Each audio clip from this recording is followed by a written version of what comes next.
Number 1. Beth Ann McAfee-Roman, a Texas woman who attempted to hire a hitman to eliminate her ex-husband and his new girlfriend.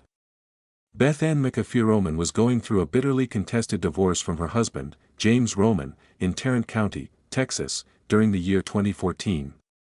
The dissolution of their marriage had been anything but amicable, with heated disputes over financial assets, property division, and the custody arrangements for their children. As the legal proceedings dragged on, McAfee-Roman became increasingly consumed by resentment and a profound sense of injustice regarding the outcome of the marital settlement. She believed that James was intentionally hiding money and manipulating the court system to leave her with virtually nothing after years of what she perceived as a devoted marriage. Friends and family members began to notice a dramatic shift in her personality, observing that she spoke about James with a venomous intensity that went far beyond typical divorce-related anger. She began making veiled, disturbing comments about how much easier her life would be if James simply was not around to complicate her future. Unbeknownst to her, these comments and her general demeanor would eventually set the stage for one of the most elaborate undercover sting operations in Tarrant County history. McAfee-Roman, desperate to escape what she viewed as an impossible legal and financial situation, began to explore alternative, highly illegal methods to resolve her problems. She mistakenly believed that she could navigate the criminal underworld with enough cunning to avoid detection, a fatal miscalculation that would ultimately lead to her complete downfall. She did not realize that expressing her dark desires to the wrong person would trigger a chain of events that would expose her plot to the world and end her freedom forever. Her background as a seemingly ordinary suburban mother made the eventual revelation of her murderous intentions all the more shocking to the community that knew her. She had no prior criminal history, no known associations with organized crime, and no experience with the violent underworld she was about to enter. This profound lack of criminal sophistication would become the primary reason her plot was destined for failure from the very beginning. She was a novice playing a dangerous game against professionals who spent their careers anticipating exactly this kind of criminal behavior. The timeline of events leading to the crime began to accelerate when McAfee-Roman made a critical mistake by sharing her darkest thoughts with an individual who would eventually become a cooperating witness for law enforcement. Sometime in early 2015, while venting her frustrations about the divorce, she explicitly stated that she wanted her ex-husband dead. She articulated a detailed rationale for why murder was the only viable solution to her problems, explaining that the legal system had failed her completely and that eliminating James would allow her to regain control of her life and finances. She also mentioned that James had a new girlfriend, identified as Laura Laughlin, and expressed a desire to have her removed from the equation as well. The person hearing these statements was alarmed by the specificity and sincerity of McAfee-Roman's words. Recognizing that this was not merely hyperbole or the empty venting of a frustrated ex-spouse, this individual made the fateful decision to contact the authorities. The information was relayed to the Tarrant County Sheriff's Department, which immediately assigned the case to their specialized criminal investigations division. Detectives reviewed the information provided by the witness and determined that McAfee-Roman posed a credible threat to the lives of two people. They decided to initiate an undercover operation designed to catch her in the act of soliciting murder for hire. The operation was meticulously planned to ensure that every step of the process was documented through audio and video recordings, creating an airtight legal case that would leave no room for reasonable doubt in a courtroom. The first phase of the operation involved arranging a meeting between McAfee-Roman and an undercover detective posing as a middleman who could connect her with a professional hitman. This initial contact was facilitated through the cooperating witness, who set up a scenario where McAfee-Roman believed she was finally getting access to the lethal assistance she had been seeking. The undercover operation was designed to move slowly enough to establish clear criminal intent but with enough momentum to prevent McAfee-Roman from seeking alternative means to carry out her plan. The detailed account of the criminal act, as it unfolded through the undercover operation, revealed the chilling depths of McAfee-Roman's premeditation and willingness to kill. The first meeting took place at a public location in Tarrant County, where the undercover detective, posing as a broker for criminal services, met with McAfee-Roman to discuss her needs. From the very beginning of the interaction, McAfee-Roman made her intentions crystal clear. She did not hesitate, she did not speak in code, and she left absolutely no ambiguity about what she wanted done. She stated explicitly that she wanted James Roman and Laura Laughlin murdered. She provided the undercover detective with detailed information about their daily routines, their addresses, their work schedules, and their habits, demonstrating that she had spent a significant amount of time surveilling them and planning the logistics of their deaths. She discussed methods of killing, asking whether a shooting or a staged accident would be more effective and less likely to draw suspicion toward her. She was recorded on hidden microphones discussing the financial aspects of the murder plot, negotiating a price for the killings as if she were purchasing a standard service. The undercover detective asked her repeatedly to confirm that she genuinely wanted these people dead, giving her multiple opportunities to back out or claim she was not serious. Each time, McAfee-Roman reaffirmed her commitment to the plot with a calm and calculated demeanor that shocked even veteran law enforcement officers. She discussed how the murders would solve her custody problems, eliminate her financial obligations to James, and allow her to move on with her life unencumbered. A second meeting was subsequently arranged to further solidify the agreement and to simulate the payment process. At this second meeting, McAfee-Roman provided what she believed was a down payment for the murders. Law enforcement had prepared specialized documents and materials that would serve as tangible evidence of the transaction. The entire interaction was captured on both audio and video recording equipment concealed on the undercover officer's person and in the surrounding environment. The recordings were of exceptionally high quality, capturing every word, every gesture, and every chilling detail of the negotiation. McAfee-Roman was recorded discussing how she would establish an alibi for herself during the time period when the murders were supposed to take place, further demonstrating the premeditated nature of her plot.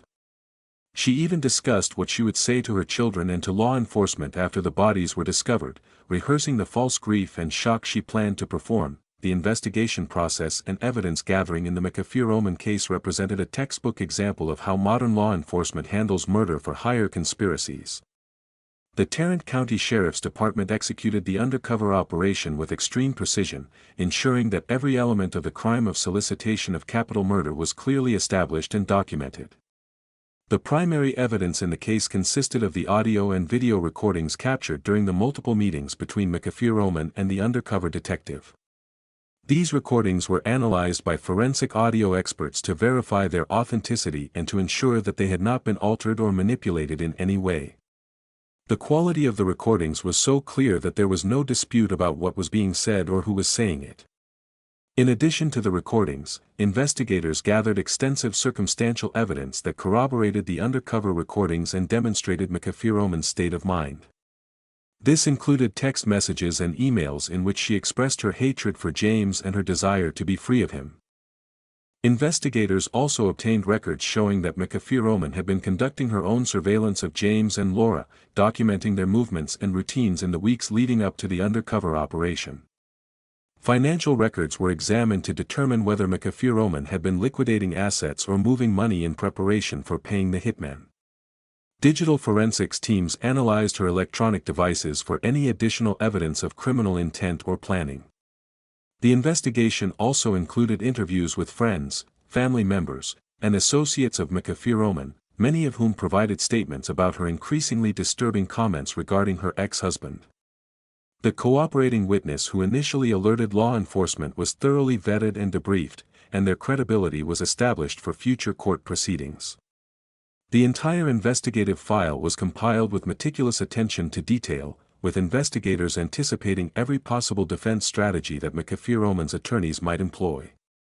They knew that the primary defense in murder for hire cases involving undercover operations is typically entrapment, and they carefully structured every interaction to ensure that the undercover detective merely provided the opportunity for McAfee-Roman to commit the crime rather than inducing or coercing her into doing so. The evidence package was comprehensive, overwhelming, and virtually airtight. The arrest circumstances surrounding Beth Ann McAfee-Roman were calculated to maximize both officer safety and the preservation of evidence. Once the decision was made that sufficient evidence had been gathered to secure a conviction, investigators obtained arrest warrants charging McAfee-Roman with 2 counts of solicitation of capital murder. The arrest was not made immediately after the final undercover meeting, as investigators wanted to ensure that all recordings were securely stored and that the arrest team was fully prepared. When the time came, McAfee was taken into custody without incident at a predetermined location chosen specifically because it was controlled and predictable. She was pulled over by marked patrol units in a coordinated traffic stop, with undercover detectives positioned nearby in case she attempted to flee or resist. When officers approached her vehicle, she was informed that she was under arrest and was immediately taken into custody. She was transported to the Tarrant County Jail, where she was booked on the charges. During the booking process, investigators conducted a formal interview in which she was confronted with the evidence against her.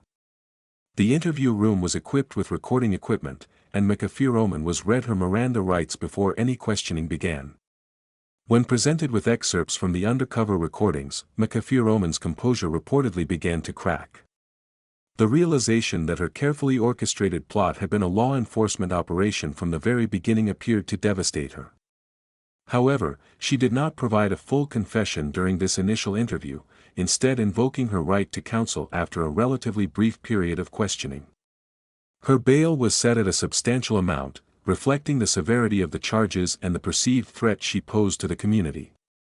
She was eventually able to post bail and was released pending trial, subject to strict conditions including surrendering her passport, wearing a GPS monitoring device, and having no contact with James Roman, Laura Laughlin, or any of the witnesses in the case. The trial proceedings and key testimony in the case of the state of Texas versus Beth Ann McAfee commenced in a Tarrant County courtroom, with the prosecution presenting a devastating array of evidence that left the jury with little room for doubt.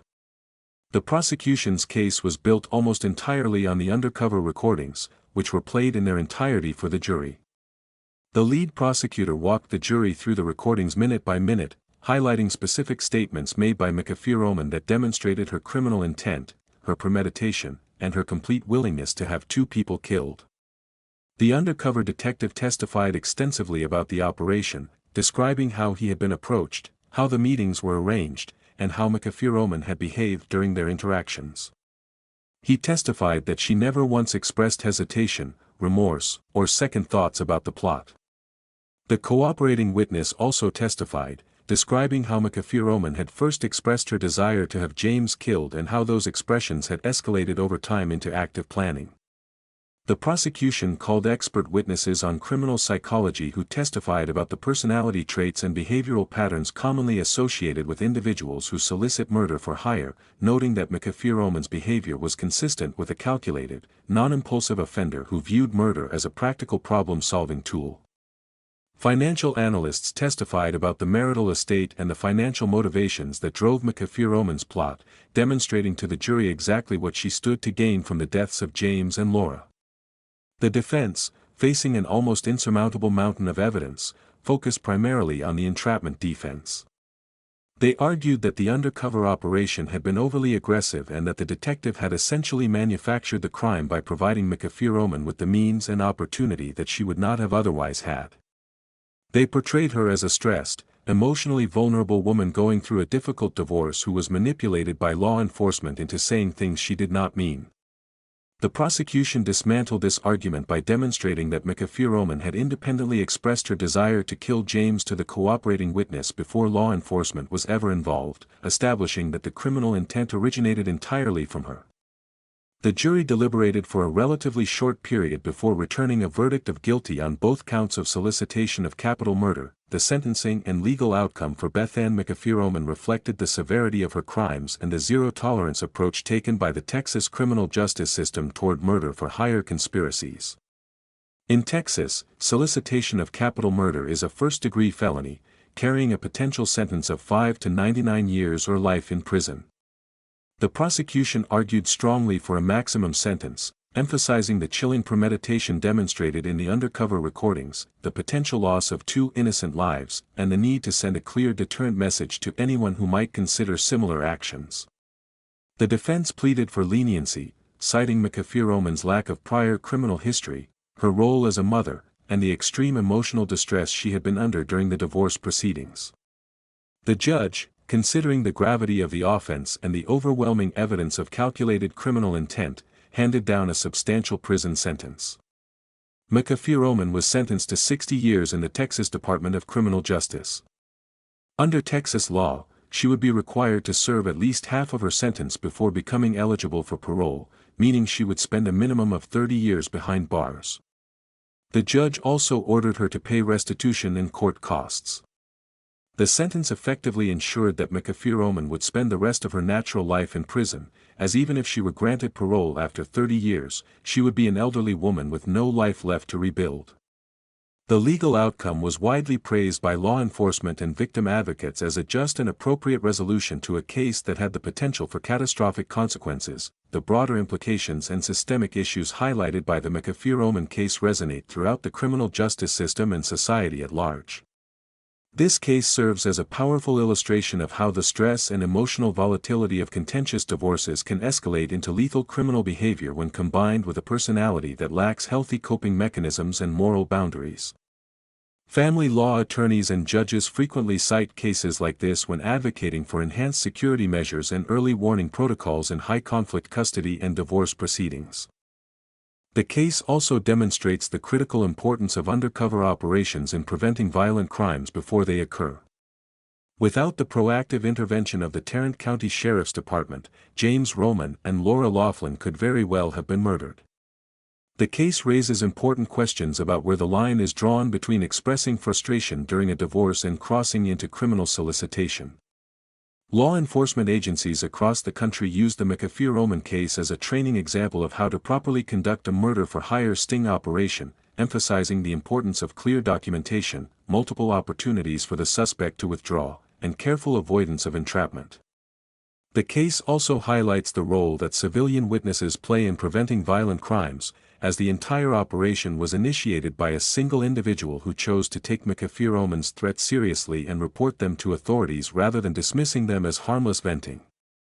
This underscores the public responsibility to report credible threats of violence, even when they come from people we know and may care about. The current status and aftermath of the Beth Ann McAfee-Roman case find her confined within the Texas prison system, serving her 60-year sentence with no possibility of release for decades. James Roman and Laura Laughlin survived the ordeal physically unharmed but undoubtedly carry deep psychological scars from the knowledge that someone they once trusted plotted to have them brutally murdered. The community in Tarrant County was left shaken by the case, as it served as a stark reminder that the capacity for evil can exist behind the most ordinary of facades. The case received significant local media coverage, with news outlets highlighting the chilling undercover recordings and the dramatic trial testimony. The impact on the victims, their families, and the broader community cannot be overstated. James Roman was forced to live with the knowledge that the mother of his children had paid to have him killed, a betrayal so profound that it defies easy comprehension. The children at the center of the custody dispute were stripped of their mother's presence and forced to grow up with the burden of knowing what she attempted to do. The case destroyed multiple families and left a permanent stain on the reputations and legacies of everyone involved. Law enforcement officials involved in the case have spoken publicly about it as one of the most clear-cut and disturbing murder-for-hire cases they have ever prosecuted, noting that McAfee-Roman's calm demeanor during the negotiations made her particularly chilling. The Tarrant County Sheriff's Department continues to use the case in public awareness campaigns, reminding citizens that threats of violence, even those made in private, are taken seriously and will be investigated thoroughly. The McAfee-Roman case stands as a permanent testament to the fact that no matter how carefully a murder plot is planned, the truth has a way of emerging, and justice has a way of prevailing. Number 2, Diane Houghton, a Florida woman who conspired to have her wealthy husband murdered as part of a calculated scheme to inherit his estate and lifestyle. Diane Houghton lived a life of apparent privilege in the affluent communities of South Florida, married to a successful businessman who had accumulated significant wealth through years of hard work and strategic investments. To the outside observer, theirs was a picture-perfect marriage, complete with luxury homes, expensive vehicles, country club memberships, and exotic vacations. However, beneath the polished surface of their life together, the marriage had been deteriorating for years. Diane had grown accustomed to a lifestyle of leisure and luxury that she had not earned herself, and she lived in constant, quiet terror that a divorce would strip her of the comforts and social status she had come to view as entitlements. Her husband, increasingly aware of her superficiality and lack of genuine affection, had begun consulting with divorce attorneys and restructuring his financial holdings to protect his assets in the event of a marital separation. Diane discovered these preparations through surreptitious means, checking his mail, monitoring his phone calls, and hiring a private investigator to follow him. When she learned the full extent of his plans, which included provisions that would leave her with a fraction of what she currently enjoyed, she began to formulate a far more permanent and deadly solution to her marital problems. She reasoned that divorce would leave her financially diminished and socially humiliated, but widowhood would provide her with everything she wanted: the entire estate, the sympathy of her social circle, and the freedom to live as she pleased without the burden of a husband she no longer loved or respected. This cold, calculated financial calculus formed the foundation of a murder conspiracy that would eventually be exposed by an undercover operation. The timeline of events leading to the crime spanned several months, during which Diane Houghton methodically laid the groundwork for her husband's murder. She began by quietly liquidating some of her personal jewelry and transferring funds into accounts her husband did not know about, building a cash reserve that she intended to use as payment for the hitman. She started asking seemingly innocent questions among her social circle about whether anyone knew people who were connected to the criminal underworld, carefully feeling out whether she had access to the kind of lethal services she was seeking. She made a series of critical errors, however, by being too specific in her inquiries and by approaching people who were not willing to participate in her scheme. One of the individuals she approached, a casual acquaintance with some peripheral connections to less savory elements of South Florida society, was alarmed by her directness and went to law enforcement.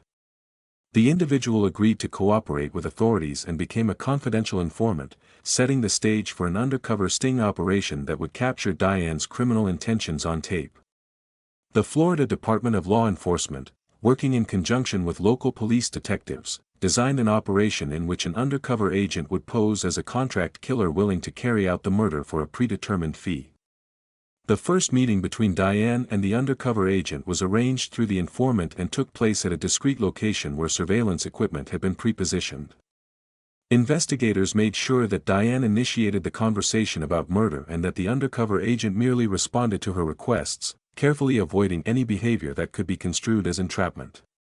The timeline from initial approach to final arrest took approximately 3 months, a period during which Diane became increasingly eager and impatient, pressing the undercover agent for a timeline and expressing frustration at what she perceived as unnecessary delays in executing the plan. The detailed account of the criminal act, as captured by the undercover operation, revealed Diane Houghton to be a remarkably cold and transactional individual who viewed her husband's murder as a business deal rather than a moral transgression. During their first meeting, which was recorded on hidden microphones worn by the undercover agent, Diane did not waste time on pleasantries or emotional explanations. She stated clearly and directly that she wanted her husband killed and that she was prepared to pay a substantial sum of money to have it done. She provided the undercover agent with her husband's daily schedule, including his commute routes, his gym schedule, his regular lunch meetings, and his evening habits. She discussed potential methods of execution, asking whether a staged car accident or a home invasion robbery would be more effective at avoiding suspicion. The undercover agent, following established protocol, asked her to confirm multiple times that she was serious and that she understood that once the plan was set in motion, there would be no turning back. Each time, Diane confirmed without hesitation, displaying no emotion, no remorse, and no indication that she was operating under duress or mental impairment. A second meeting was arranged approximately 2 weeks later, during which the specifics of the payment were finalized. Diane brought a bag containing thousands of dollars in cash, which she believed was the initial payment for the hitman's services. The cash had been counted and recorded by investigators before the meeting to ensure that the evidence was uncontaminated and verifiable. During this second meeting, Diane discussed what she would do after the murder, describing how she would act grieving and shocked, how she would attend the funeral, and how she would eventually begin accessing the estate's assets. She even discussed plans to sell the family home and move to a different city to start a new life once the dust had settled. The recordings captured every chilling detail of these conversations, providing prosecutors with an overwhelmingly compelling body of evidence. The investigation process and evidence gathering in the Diane Houghton case required sophisticated coordination between multiple law enforcement agencies and meticulous attention to legal protocols. The Florida Department of Law Enforcement led the investigation, with support from local police departments and the state attorney's office. The undercover operation was managed by experienced agents who had conducted numerous similar stings and understood the legal vulnerabilities that defense attorneys typically exploit in murder-for-hire cases. Every interaction between Diane and the undercover agent was recorded using state-of-the-art audio and video equipment, including body-worn cameras, concealed microphones, and stationary surveillance cameras positioned at the meeting locations. The recordings were immediately secured in evidence and transferred to forensic laboratories for authentication and enhancement. Investigators also conducted extensive background research on Diane, documenting her financial situation, her social connections, and her behavioral patterns in the months leading up to the sting operation. They obtained her phone records, which showed communications with the confidential informant and confirmed the timeline of the conspiracy. Her financial records revealed the suspicious liquidation of assets and the movement of cash that corresponded to the payments discussed in the undercover recordings. Digital forensics experts analyzed her computer and mobile devices for any additional evidence of planning or research into murder methods or hitmen. The investigation team also prepared detailed reports documenting every step of the undercover operation, including the specific language used by the undercover agent to ensure that no aspect of the interaction could be characterized as coercive or suggestive. The evidence was compiled into a comprehensive package that was presented to a grand jury, which returned an indictment charging Diane Houghton with solicitation of first-degree murder and conspiracy to commit first-degree murder. The arrest circumstances for Diane Houghton were designed to be swift, decisive, and completely secure. Once the grand jury returned the indictment, law enforcement moved quickly to take her into custody before she could become suspicious or flee. The arrest was executed at her home by a team of heavily armed officers, reflecting the serious nature of the charges and the unknown variables involved in arresting someone who had demonstrated a willingness to kill. Officers arrived at her residence early in the morning, a time chosen to minimize the risk of bystanders being present and to catch Diane off guard. She was ordered out of the house at gunpoint, handcuffed, and placed in a patrol vehicle.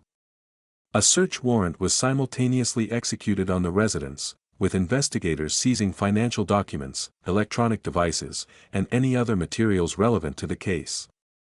During the arrest, Diane reportedly appeared stunned and confused, apparently not realizing that the man she had been negotiating with for weeks was an undercover law enforcement officer. She was transported to the county jail, where she was processed on the charges. During the initial booking interview, she was informed of the charges against her and the nature of the evidence, including the existence of the undercover recordings. Her reaction upon learning that the entire plot had been a law enforcement operation was described by investigators as a mixture of disbelief, panic, and desperate realization. She immediately requested an attorney and refused to answer any further questions. Her bail was set at an extremely high amount, reflecting both the severity of the charges and the fact that she had demonstrated both the financial means and the criminal intent to carry out a violent act. She remained in custody for several days before arrangements could be made to post bail, and upon her release, she was subjected to strict supervision conditions including GPS monitoring and a prohibition against contacting any individuals involved in the case. The trial proceedings and key testimony in the Diane Houghton case became a focal point of media attention in South Florida, as the details of the conspiracy were as dramatic as any work of fiction. The prosecution opened its case by playing the undercover recordings for the jury, allowing them to hear Diane's own words describing how she wanted her husband killed and how she planned to benefit from his death. The recordings were devastating, as they captured Diane speaking with a cold calculation that was difficult for observers to reconcile with her polished public image. The undercover agent testified at length, describing the operation in detail and recounting how Diane had never wavered in her commitment to the plot.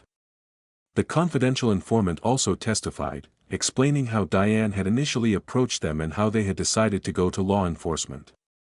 The prosecution called financial experts who detailed the extent of Diane's husband's estate and demonstrated exactly what she stood to gain financially from his death, establishing a clear and powerful motive. They also presented evidence showing that Diane had already begun taking steps to position herself financially for life as a wealthy widow before the undercover operation was even initiated. The defense attempted to mount an entrapment defense, arguing that the undercover agent had encouraged and facilitated the crime and that Diane would never have actually gone through with the murder. They brought in character witnesses who testified about Diane's reputation as a kind and generous person, attempting to create cognitive dissonance for the jury between the woman in the recordings and the woman described by her friends. The prosecution systematically dismantled this defense by pointing to the timeline of events, demonstrating that Diane had begun seeking a hitman independently before law enforcement was involved. The jury rejected the entrapment defense after relatively brief deliberations, returning a verdict of guilty on all charges. The sentencing and legal outcome for Diane Houghton sent a powerful message about the consequences of using murder as a financial planning tool. The judge, speaking directly to Diane before imposing the sentence, described her actions as among the most cold-blooded and greedy criminal behaviors the court had ever encountered. Under Florida sentencing guidelines, solicitation of first-degree murder carries a potential penalty of up to 30 years in prison, while conspiracy carries an additional potential sentence. The prosecution argued for consecutive maximum sentences, emphasizing the premeditated nature of the crime, the financial motive, and the complete absence of remorse. The judge sentenced Diane to 30 years in prison for solicitation of first-degree murder and 15 years for conspiracy, with the sentences to be served consecutively, resulting in a total sentence of 45 years. Given her age at the time of sentencing, this effectively constituted a life sentence, as she would be well over 100 years old before becoming eligible for release.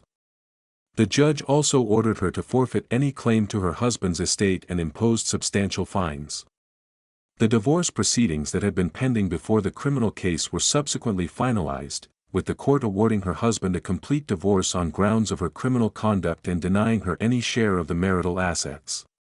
The legal outcome was comprehensive and devastating, stripping Diane of everything she had attempted to gain through murder and ensuring that she would spend the remainder of her life behind bars as a consequence of her greed and ruthlessness. The broader implications and systemic issues revealed by the Diane Houghton case extend into the realms of family law, wealth management, and the psychology of financial crime.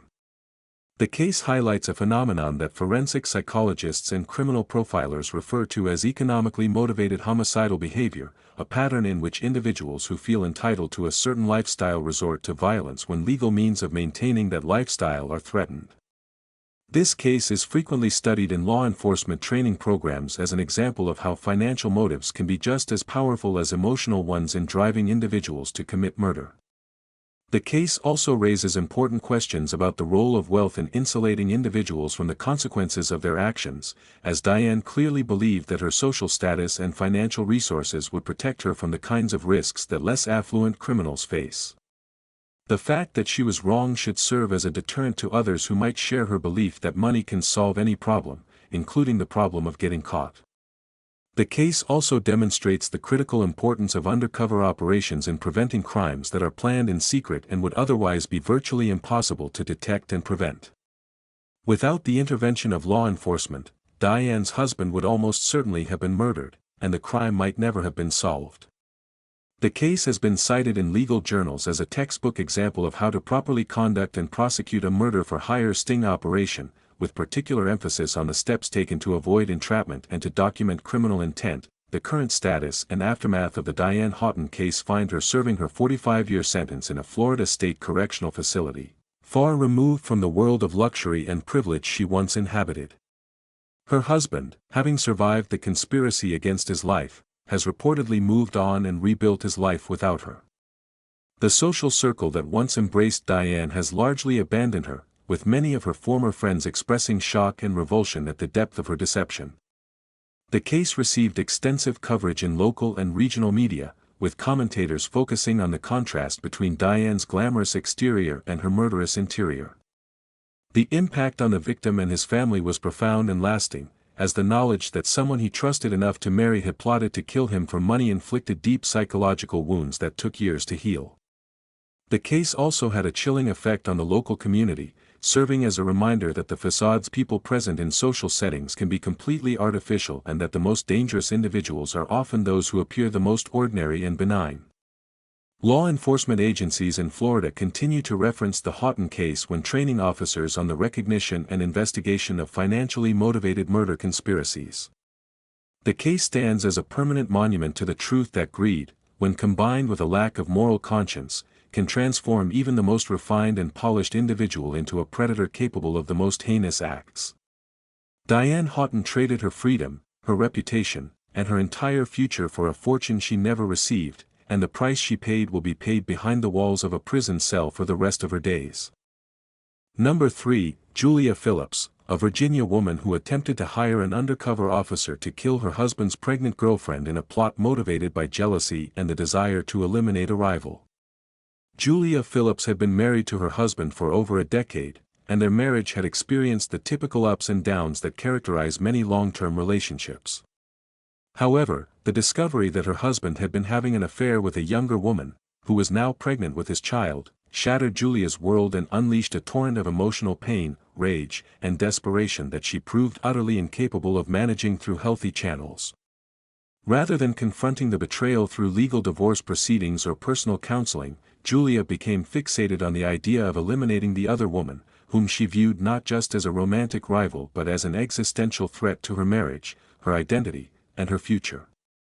She convinced herself that if the girlfriend were removed from the equation, her husband would return to her and their family could be preserved. This delusional thinking, combined with an apparent inability to process emotions in a rational manner, led her down a path that culminated in one of the most disturbing murder-for-hire cases in Virginia history. Julia had no criminal background, no history of violence, and no connections to the criminal underworld. She was a typical suburban wife and mother whose world had been upended by infidelity, and her response to that pain revealed a dark capacity for violence that shocked everyone who knew her. The timeline of events leading to the crime began almost immediately after Julia learned of the pregnancy. Over a period of several weeks, she became increasingly obsessed with the girlfriend, monitoring her social media accounts, driving past her home, and engaging in lengthy, angry internal monologues about the injustice of the situation. She began sharing her darkest thoughts with a coworker, a person she considered a friend, confiding that she wished the girlfriend were dead and that she was seriously considering finding someone to kill her.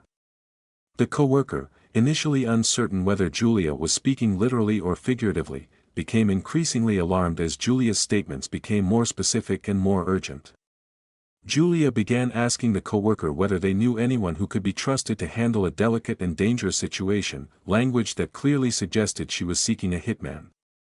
The coworker, recognizing the severity of what was being discussed, made the decision to contact local law enforcement in Virginia. The information was forwarded to detectives who specialized in undercover operations, and a plan was quickly developed to infiltrate Julia's conspiracy before it could progress beyond the talking stage. The first undercover meeting was arranged through the coworker, who told Julia that they had found someone who could help her with her problem. Julia agreed to meet with this individual, believing she was taking the first concrete step toward having the girlfriend murdered. The timeline from the initial report to law enforcement to the first recorded meeting was approximately 2 weeks, a relatively compressed period that reflected the urgency of preventing Julia from seeking alternative means to carry out her plan. The detailed account of the criminal act, as documented through the undercover operation, revealed the terrifying speed with which emotional pain can transform into actionable criminal intent. At the first meeting, which took place in a parking lot in a commercial area of Virginia, Julia met with an undercover detective posing as a contract killer. From the opening moments of the conversation, Julia made her intentions absolutely clear. She told the undercover detective that she wanted the girlfriend killed and that the pregnancy made the situation even more urgent, as she did not want her husband's child to be born. She provided the undercover detective with the girlfriend's name, home address, physical description, vehicle information, and daily routine. She discussed specific locations where the girlfriend would be vulnerable, including her commute to work and her visits to medical appointments related to the pregnancy. The undercover detective asked Julia why she wanted this woman killed, and she launched into an emotional diatribe about the betrayal, the humiliation, and the destruction of her family. She acknowledged that what she was doing was wrong but insisted that it was the only way to save her marriage and protect her children from the devastation of divorce. A second meeting was arranged for the following week, during which Julia provided what she believed was a cash payment for the murder. She had withdrawn the money from a joint bank account, a detail that would later serve as additional evidence of her premeditation. At this second meeting, the undercover detective asked Julia to sign a written agreement confirming the terms of the arrangement. This document, which Julia signed without hesitation, was a critical piece of evidence that demonstrated her commitment to the conspiracy. Both meetings were captured in their entirety on hidden audio and video equipment worn by the undercover detective and positioned in the surveillance vehicles monitoring the encounters. The investigation process and evidence gathering in the Julia Phillips case followed the established protocols for murder-for-hire investigations but moved with unusual speed due to the heightened risk factors involved, specifically the target's pregnancy and Julia's apparent urgency. The Virginia Police Department coordinating the operation assigned multiple detectives to the case, including experienced undercover operatives who had handled similar conspiracies. The primary evidence consisted of the audio and video recordings from the two meetings, which were of exceptional quality and captured Julia's statements with crystal clarity. Forensic audio analysts verified the authenticity of the recordings and confirmed that they had not been edited or altered. In addition to the recordings, investigators gathered substantial corroborating evidence. Bank records confirmed that Julia had withdrawn the exact amount of money discussed in the undercover meetings in the days leading up to the payment. Her phone records showed extensive communication with the coworker who served as the intermediary, documenting the evolution of the conspiracy from vague expressions of anger to concrete plans for murder. Digital forensics experts analyzed Julia's phone and computer, discovering searches for the girlfriend's address, photographs of the girlfriend's vehicle, and research into methods of causing death that would appear accidental. The signed agreement that Julia provided to the undercover detective was examined by handwriting experts, who confirmed that the signature was genuine. Investigators also conducted interviews with Julia's friends, family members, and other co-workers, several of whom confirmed that she had made disturbing statements about the girlfriend in the weeks leading up to the undercover operation. The entire evidence package was reviewed by the local prosecutor's office, which determined that there was more than sufficient probable cause to seek an indictment. The arrest circumstances for Julia Phillips were executed with precision and with particular sensitivity given the emotional volatility of the situation. Detectives determined that the safest and most controlled environment for the arrest was Julia's workplace, where she could be taken into custody without access to weapons, vehicles, or other potential means of escape or harm. A team of officers arrived at her place of employment during business hours and escorted her to a private area where she was informed that she was under arrest. The arrest was conducted calmly and professionally, with officers making every effort to avoid creating a scene that would humiliate Julia in front of her colleagues, although the nature of the charges inevitably became known. She was transported to the local detention center, where she was booked on charges of solicitation of murder and conspiracy to commit murder. During the post-arrest interview, Julia was confronted with selected excerpts from the undercover recordings. Her reaction was described by investigators as a complete emotional collapse. She reportedly sobbed uncontrollably, alternately denying that she had been serious and expressing desperate remorse for what she had done. However, the clarity and specificity of her statements on the recordings made it impossible for her to credibly claim that she had not been serious. After a brief period of questioning, during which she made several incriminating statements, she invoked her right to counsel and the interview was terminated. Her bail was set at a very high amount, and she was required to surrender her passport and undergo a psychological evaluation as conditions of any potential release. She remained in custody for several days before family members were able to arrange her release. The trial proceedings and key testimony in the Julia Phillips case were marked by intense emotional drama, as the personal details of the love triangle were laid bare in a public courtroom. The prosecution presented the undercover recordings as the centerpiece of their case, playing them in full for the jury and providing detailed commentary on the significance of Julia's statements. The undercover detective testified about the operation, describing Julia's demeanor during the meetings as focused, urgent, and completely serious. The co-worker who had initially contacted law enforcement testified about Julia's escalating statements and the fear they had felt upon realizing that Julia was genuinely seeking a killer. The prosecution also called a forensic psychologist who testified about the psychological dynamics of romantic jealousy and how it can lead to violent behavior in individuals who lack appropriate coping mechanisms.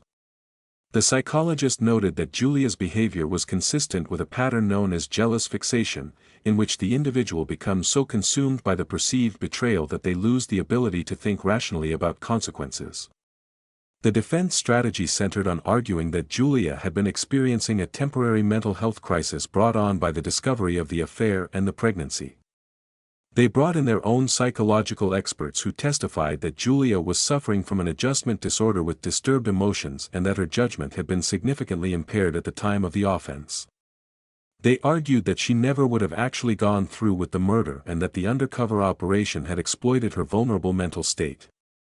The prosecution countered this argument by pointing to the extensive planning Julia had engaged in, including the surveillance, the financial preparation, and the signed agreement, none of which were consistent with impulsive or irrational behavior.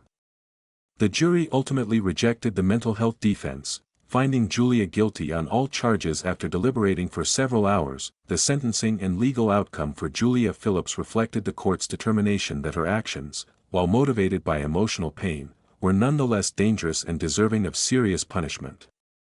The judge acknowledged the emotional turmoil Julia had experienced but emphasized that the discovery of infidelity, however painful, does not justify hiring someone to commit murder, particularly when the target is a pregnant woman.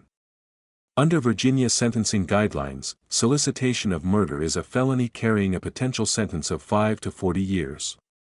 The prosecution requested a sentence at the higher end of the range, arguing that the targeting of a pregnant woman elevated the severity of the crime and that a strong deterrent message was needed. The defense pleaded for a more lenient sentence, citing Julia's lack of prior criminal history, her mental health struggles, and the fact that no one was physically harmed.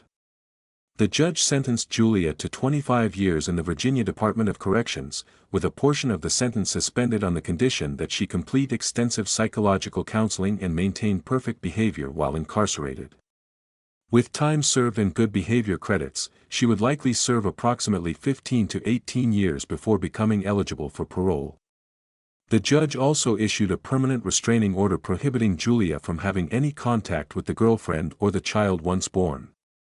The sentence was widely viewed as striking an appropriate balance between accountability and compassion, recognizing the genuine emotional suffering that had contributed to Julia's criminal behavior while making clear that such behavior would not be tolerated. The broader implications and systemic issues highlighted by the Julia Phillips case touch on the intersection of mental health, relationship violence, and the criminal justice system. The case serves as a stark illustration of how emotional devastation can push individuals who have no prior history of criminal behavior into committing extraordinarily serious offenses. Mental health professionals frequently cite cases like this when advocating for better access to counseling and crisis intervention services for individuals experiencing acute emotional crises related to infidelity, divorce, and relationship breakdown. The case also raises important questions about the ethics of undercover operations targeting individuals who may be experiencing genuine mental health emergencies. While the operation in Julia's case was conducted within legal boundaries and resulted in the prevention of a potentially tragic murder, some legal scholars have argued that law enforcement should have additional screening mechanisms to identify and divert mentally compromised individuals before they are drawn into criminal conspiracies. The case also highlights the devastating ripple effects of infidelity, demonstrating that the consequences of a spouse's betrayal can extend far beyond the immediate relationship and into the criminal justice system. Victim advocates have used the Julia Phillips case to raise awareness about the very real dangers faced by individuals who become the targets of jealous partners, even when they themselves have done nothing wrong. The case has been incorporated into training programs for law enforcement officers, mental health professionals, and family law practitioners as a case study in the recognition and prevention of jealousy-motivated violence. The current status and aftermath of the Julia Phillips case find her serving her prison sentence in a Virginia correctional facility, participating in the court-ordered psychological counseling that was a condition of her suspended sentence. The girlfriend, who was the intended target of the murder plot, gave birth to a healthy child and has reportedly built a life with Julia's former husband. The emotional trauma inflicted on the girlfriend by the knowledge that someone had plotted to kill her and her unborn child has been described as profound and lasting. Julia's husband, who was caught between his wife and his girlfriend, reportedly struggled with immense guilt over the chain of events that his infidelity had set in motion. The couple's children, who were old enough to understand at least some of what had happened, were deeply affected by the loss of their mother to the prison system and the public humiliation of the case. The case received significant media attention in Virginia, with coverage focusing on the tragic intersection of betrayal, jealousy, and criminal justice. The community where the Phillips family lived was deeply shaken, as the case served as a reminder that domestic turmoil can have deadly consequences that extend far beyond the walls of a private home. Law enforcement officials involved in the case have expressed satisfaction that the undercover operation prevented what could have been a double murder, while also acknowledging the sadness inherent in a case where emotional pain led to such a catastrophic outcome. The Julia Phillips case remains a powerful and sobering example of the human capacity for violence that lies dormant beneath the surface of ordinary lives, waiting only for the right trigger to be unleashed. Number 4, Maria Snyder, a California woman who orchestrated a murder-for-hire plot against her wealthy boyfriend, orchestrating the scheme from behind the facade of a devoted partner while secretly planning to inherit his multi-million-dollar estate. Maria Snyder had spent years carefully cultivating her relationship with a prominent California real estate developer who had amassed a considerable fortune through decades of successful investments and property acquisitions. She presented herself to him and to his social circle as a loving, supportive, and indispensable partner who had his best interests at heart. In reality, Maria had been conducting a methodical campaign to position herself as the primary beneficiary of his estate, gradually isolating him from his children from a previous marriage and inserting herself into every aspect of his financial life. She convinced him to change his will, to add her name to his bank accounts, and to transfer ownership of several valuable properties into joint tenancy. When the boyfriend began to experience health issues that Maria feared might lead to him reconsidering these arrangements, she decided that she could not afford to wait for nature to take its course. She began exploring the possibility of having him killed in a manner that would appear natural or accidental, thereby ensuring that she would inherit his entire estate without the delays and complications of a prolonged illness or a potential change of heart. Maria was sophisticated, intelligent, and patient, qualities that made her particularly dangerous and that required an equally sophisticated law enforcement response to counter. The timeline of events leading to the crime unfolded over the course of approximately 8 months, during which Maria Snyder methodically transformed her private murderous thoughts into an active criminal conspiracy. She initially attempted to find a hitman through indirect inquiries within her social circle, dropping hints about knowing someone who needed to disappear and gauging the reactions of those around her. When these subtle approaches failed to produce results, she became more direct, eventually approaching a business associate of her boyfriend who she believed had connections to the criminal underworld. This individual, unlike others Maria had approached, did not dismiss her inquiries but instead contacted the California Department of Justice, which assigned an experienced undercover agent to the case. The first meeting between Maria and the undercover agent was arranged under the pretense of a business discussion at an upscale restaurant in Los Angeles. Maria arrived alone, having told her boyfriend that she was attending a business lunch. The undercover agent, posing as a professional fixer with access to contract killers, wore concealed recording equipment that captured the entire conversation. From the very first moments of the meeting, Maria demonstrated that she had given extensive thought to the logistics of the murder. She specified that she wanted the killing to look like a heart attack or a stroke, believing that this would avoid a homicide investigation and allow her to collect on the estate without suspicion. She provided detailed medical information about her boyfriend's existing health conditions, suggesting that these could be exploited to make a murder appear natural. Over the following months, 3 additional meetings took place, each one escalating the conspiracy further. At the second meeting, Maria provided a detailed floor plan of her boyfriend's home, including the location of security cameras and the daily movements of household staff. At the third meeting, she provided a cash payment of $20,000 as a down payment.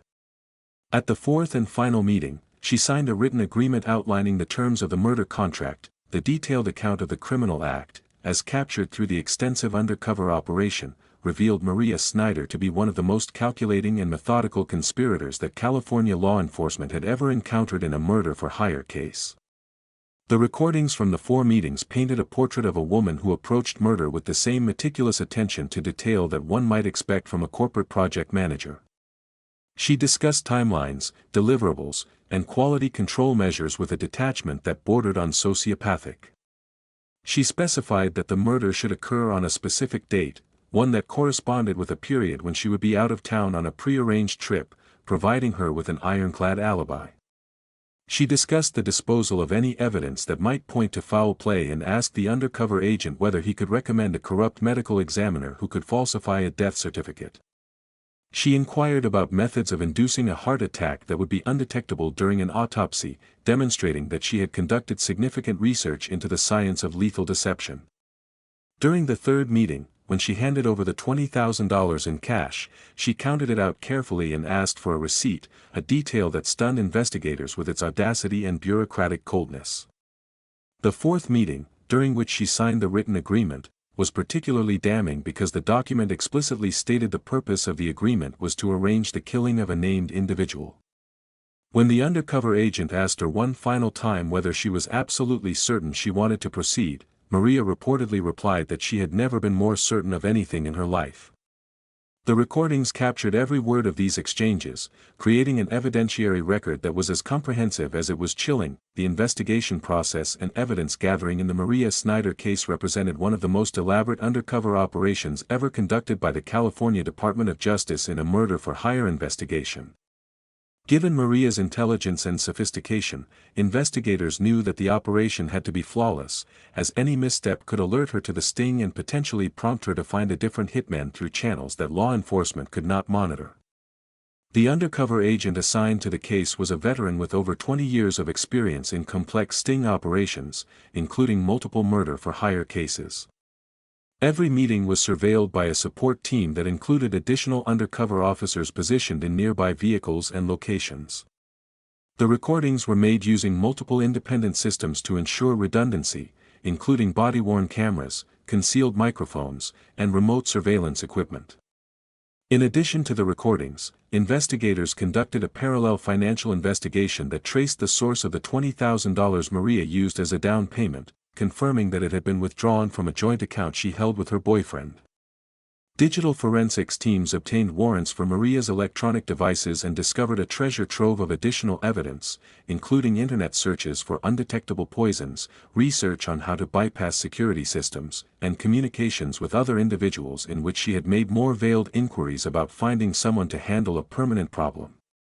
Investigators also documented the changes Maria had made to her boyfriend's estate planning documents, establishing a clear financial motive that extended well beyond the emotional grievances seen in many murder-for-hire cases.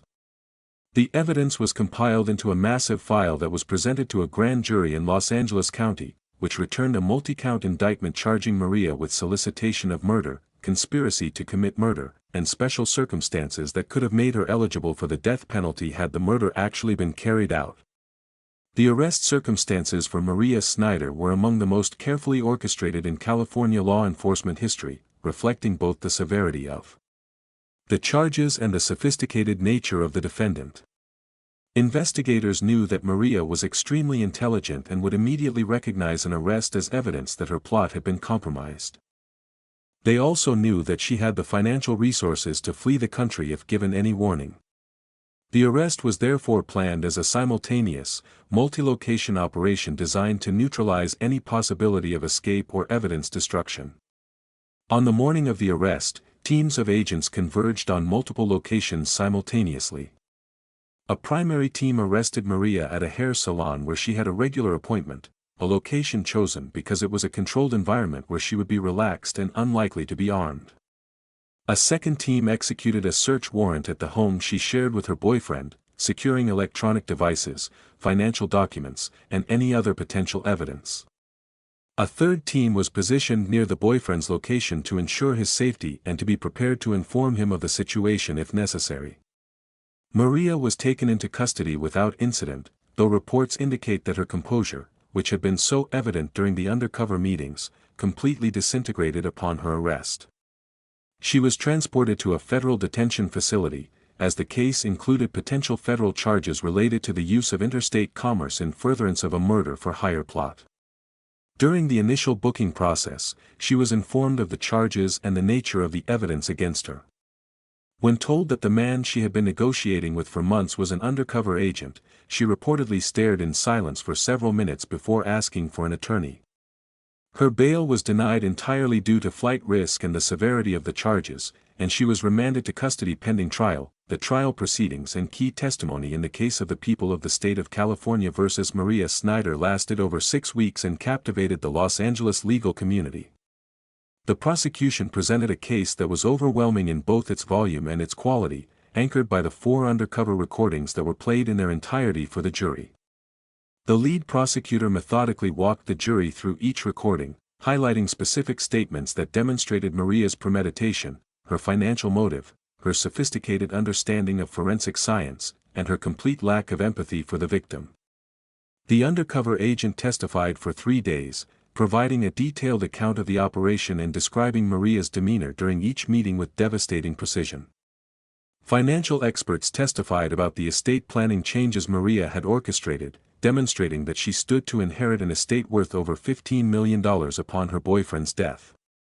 Digital forensics experts presented the results of their analysis of Maria's devices, showing the jury the internet searches, the research into undetectable murder methods, and the communications that corroborated the undercover recordings. The defense team, consisting of some of the most prominent criminal defense attorneys in California, mounted an aggressive defense centered on the argument that Maria had been entrapped by an overzealous undercover operation.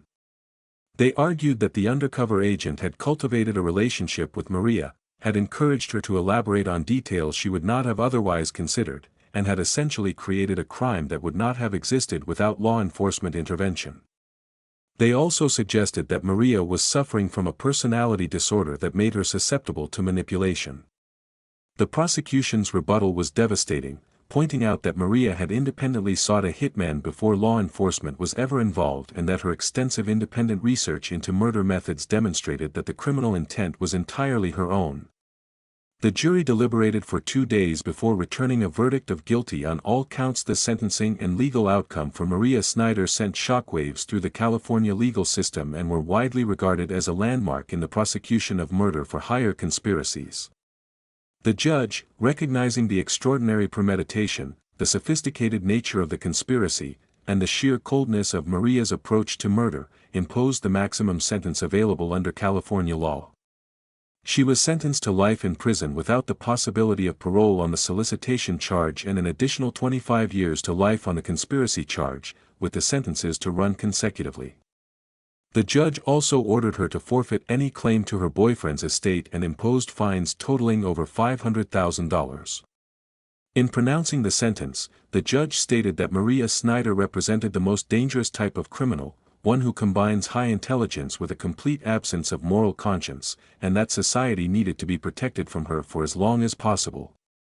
The boyfriend, who had been unaware of the full extent of Maria's scheming until the trial, was present in the courtroom for the sentencing and reportedly wept openly as the details of the plot were summarized by the judge. He subsequently filed a civil lawsuit to recover the assets Maria had transferred into her name and to have all of the estate planning changes she had facilitated declared null and void.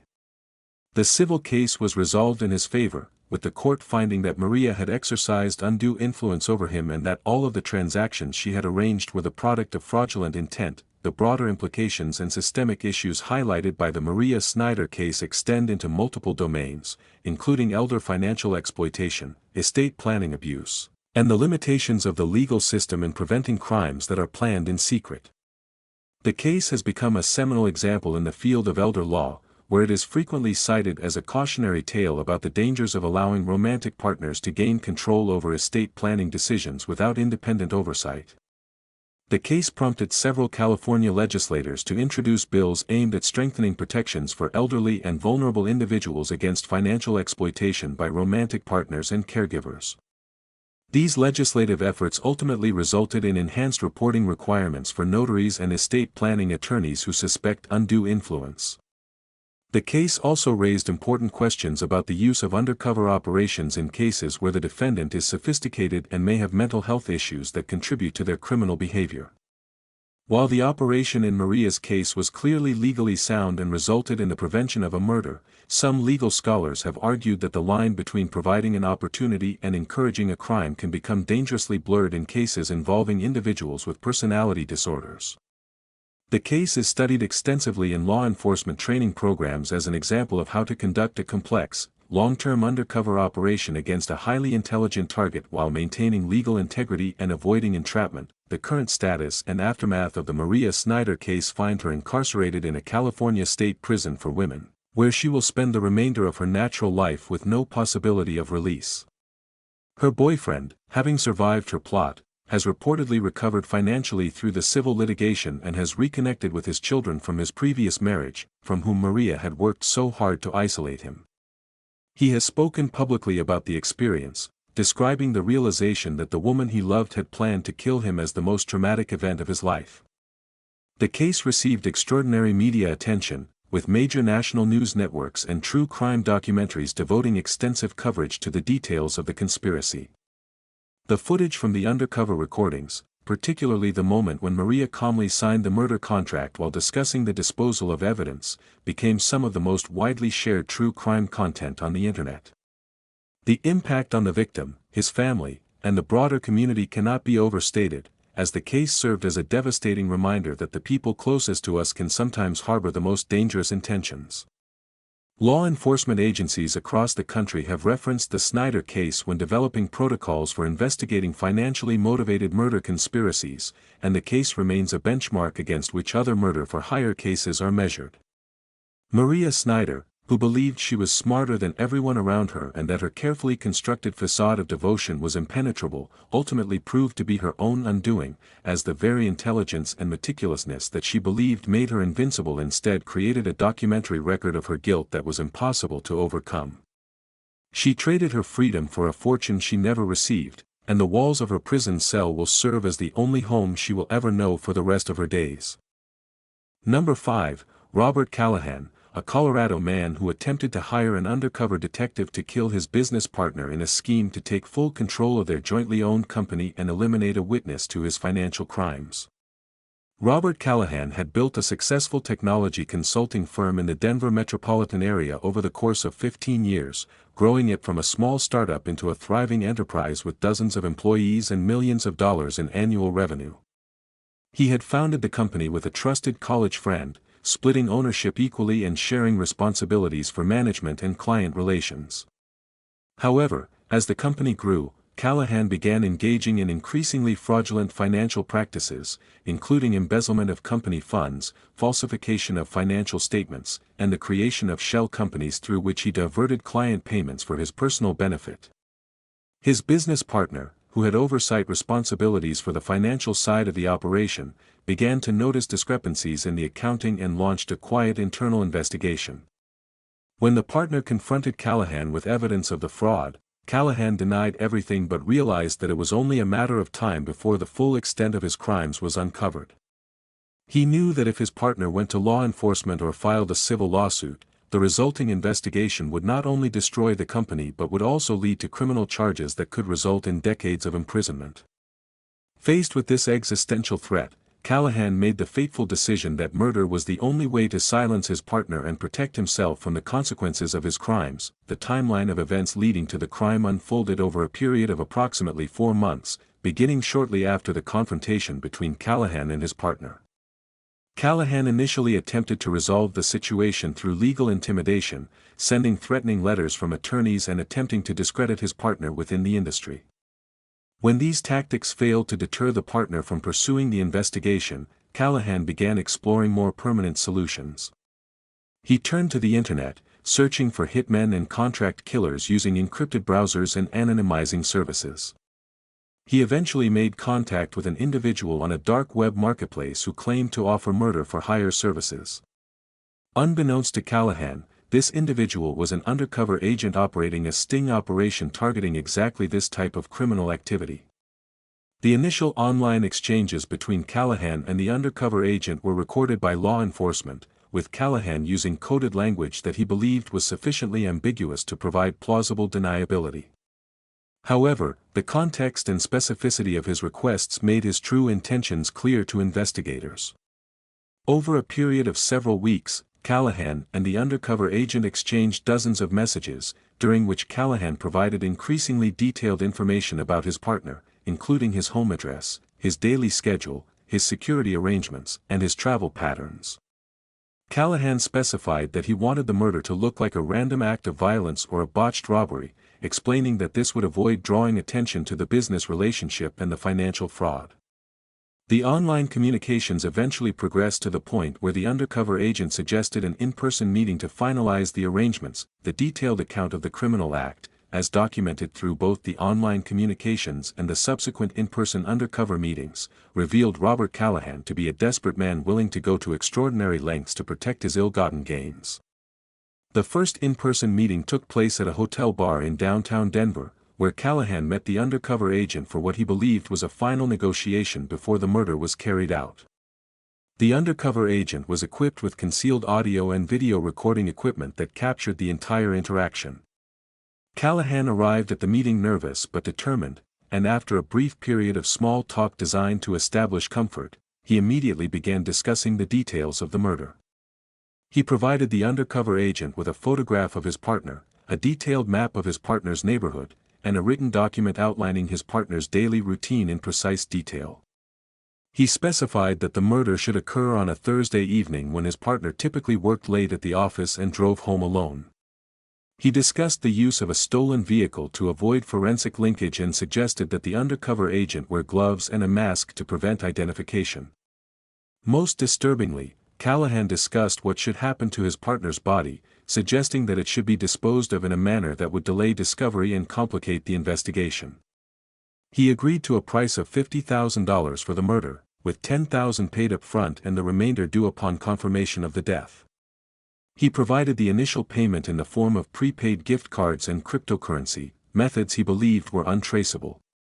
A second meeting was arranged for the following week, during which Callahan was to provide additional information and finalize the timeline.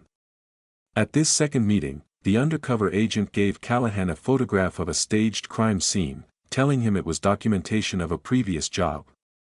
Callahan examined the photograph closely and expressed satisfaction with the quality of the work, a moment captured on the hidden cameras that sealed his fate. The investigation process and evidence gathering in the Robert Callahan case represented a complex collaboration between local, state, and federal law enforcement agencies. The case originated from the undercover operation on the dark web, which was being managed by a federal task force targeting online criminal marketplaces.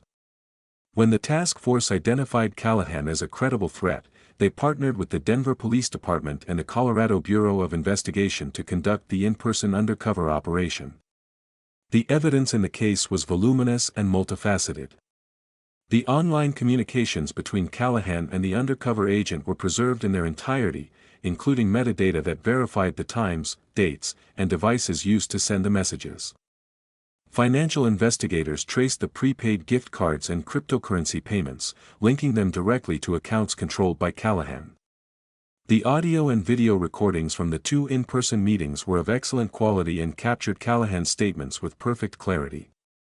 In addition to the direct evidence of the murder conspiracy, investigators uncovered extensive evidence of the underlying financial fraud that had motivated the plot.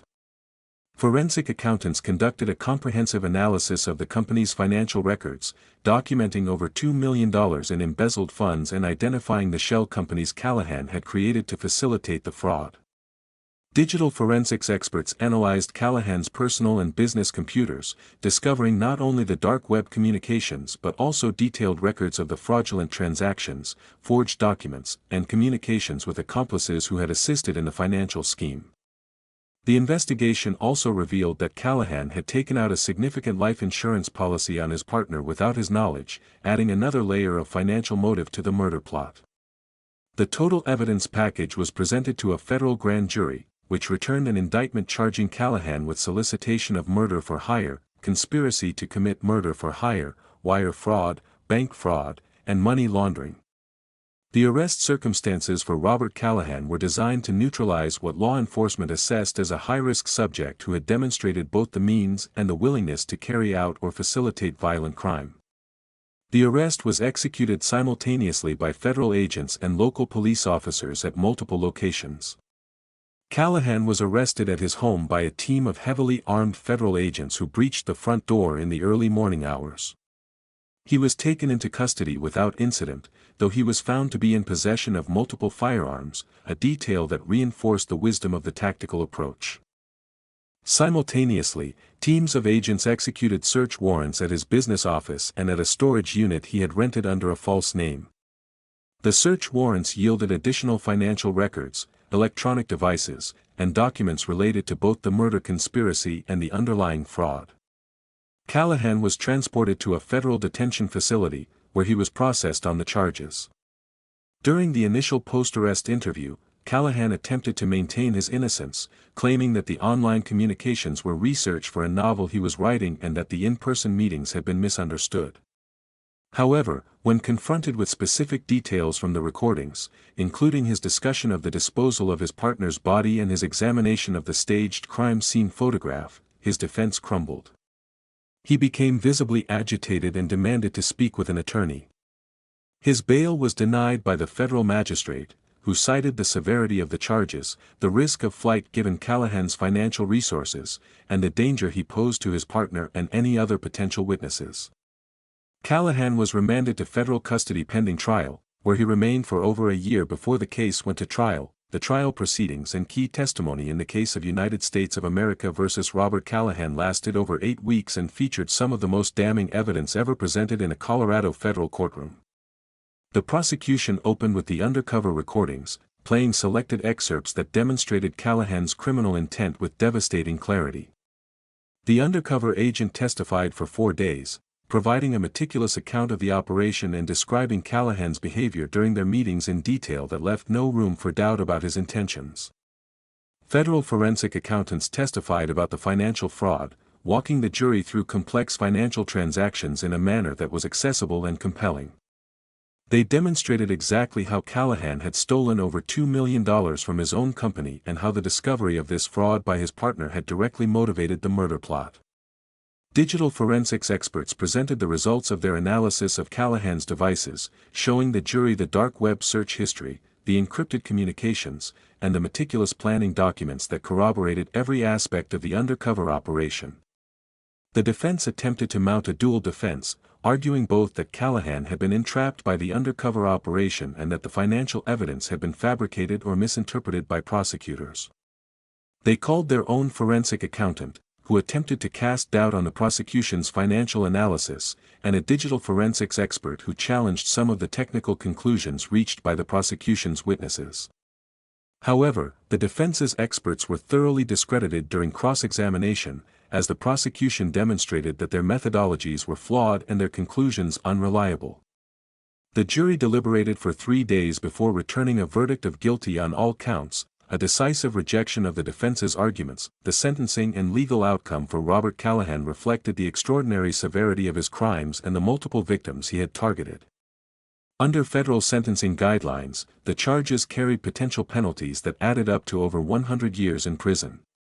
The prosecution argued for a sentence that would ensure Callahan died in prison, emphasizing the premeditated nature of the murder plot, the sophistication and duration of the financial fraud, the impact on the company's employees who had lost their jobs as a result of the fraud, and the devastating psychological impact on the intended victim. The federal judge, after hearing testimony from the business partner about the fear and trauma he had experienced, imposed a sentence of 70 years in federal prison, to be followed by 5 years of supervised release. The judge also ordered Callahan to pay over $3 million in restitution, including the embezzled funds, the costs of the investigation, and compensation to the victims of the fraud. In imposing the sentence, the judge stated that Callahan had demonstrated an extraordinary capacity for deception and a complete willingness to destroy the lives of others to protect his financial interests. The judge noted that the murder plot was not an impulsive act but rather a calculated business decision made by a man who viewed human life as simply another expense to be managed. Callahan's business partner, who had been the target of the plot, released a statement after the sentencing expressing relief that justice had been served and gratitude to law enforcement for saving his life. The broader implications and systemic issues highlighted by the Robert Callahan case resonate throughout the business community, the legal profession, and law enforcement. The case serves as a powerful illustration of the nexus between white-collar crime and violent crime, demonstrating that financial fraud can escalate to murder when the perpetrator feels cornered and desperate. This case is frequently cited in law enforcement training programs as an example of why financial crimes should not be treated as victimless or nonviolent offenses, as the underlying fraud in this case directly produced a murder conspiracy. The case has prompted discussions within the business community about the need for stronger internal controls and oversight mechanisms to detect fraud before it reaches the point where perpetrators feel compelled to resort to violence to conceal their crimes. Corporate governance experts have used the Callahan case to advocate for mandatory independent audits for privately held companies above a certain revenue threshold, arguing that the lack of such oversight allowed Callahan's fraud to go undetected for years. The case also highlights the growing role of dark web marketplaces in facilitating violent crime and the corresponding need for law enforcement to develop sophisticated undercover capabilities in the digital space. The federal task force that identified Callahan through the dark web operation has been cited as a model for interagency cooperation in combating online criminal activity. The case demonstrates that the Internet has democratized access to criminal services that were once available only through personal connections to organized crime, creating new challenges for law enforcement at every level. The current status and aftermath of the Robert Callahan case find him serving his 70-year sentence in a federal penitentiary, with no realistic possibility of release. His business partner, having survived the conspiracy, rebuilt the company and implemented the kind of robust financial controls that might have detected Callahan's fraud earlier. The employees who lost their jobs as a result of the fraud received partial compensation through the restitution order, though many reported that the experience had left them deeply cynical about corporate loyalty and trust. The case received significant media coverage, particularly in business and legal publications that focused on the unusual intersection of financial fraud and murder for hire. The impact on the intended victim was profound and enduring, as he described living with the knowledge that someone he had trusted as a friend and partner had planned to have him killed as a traumatic experience from which he would never fully recover. Law enforcement officials involved in the case have pointed to it as a prime example of how proactive undercover operations can save lives by intervening before violent plots can be executed. The Callahan case also prompted several Colorado businesses to review and strengthen their partnership agreements, adding provisions for mandatory audits, fraud detection mechanisms, and dispute resolution processes designed to catch financial irregularities before they escalate into crises. Robert Callahan, who built a career on deception and fraud, ultimately became the author of his own destruction, creating a documentary record of his guilt through his own words and actions that was so comprehensive and so damning that no defense could overcome it.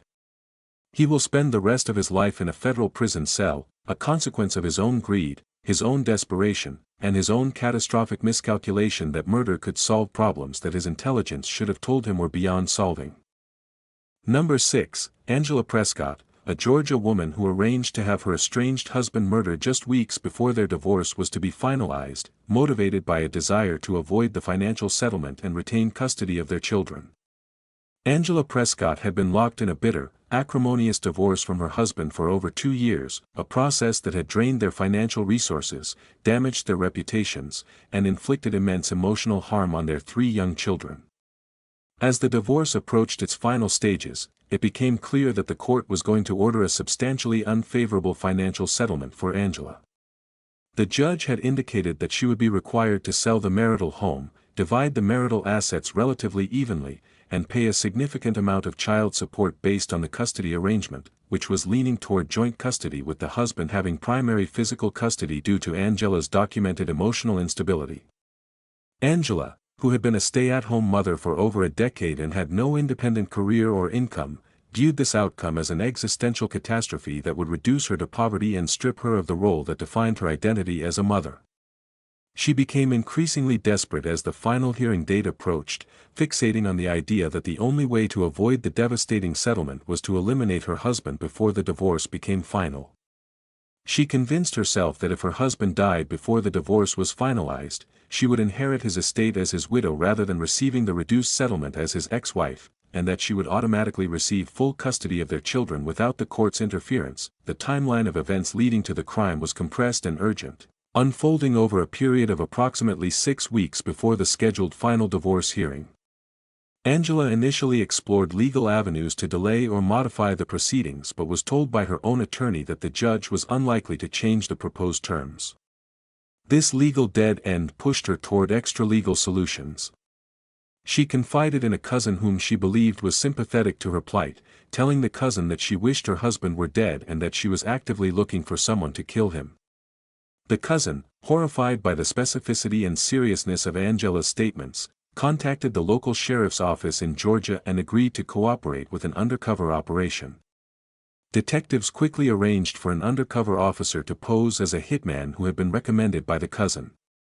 The first meeting between Angela and the undercover officer took place in a parking lot of a shopping center near Angela's home. The undercover officer wore concealed recording equipment that captured the entire conversation. Angela arrived at the meeting visibly anxious but determined, and she immediately told the undercover officer that she needed her husband killed within the next 2 weeks, before the divorce hearing. She provided her husband's name, address, work location, and daily schedule, specifying that he typically left for work early in the morning and returned late in the evening, making him vulnerable during his commute.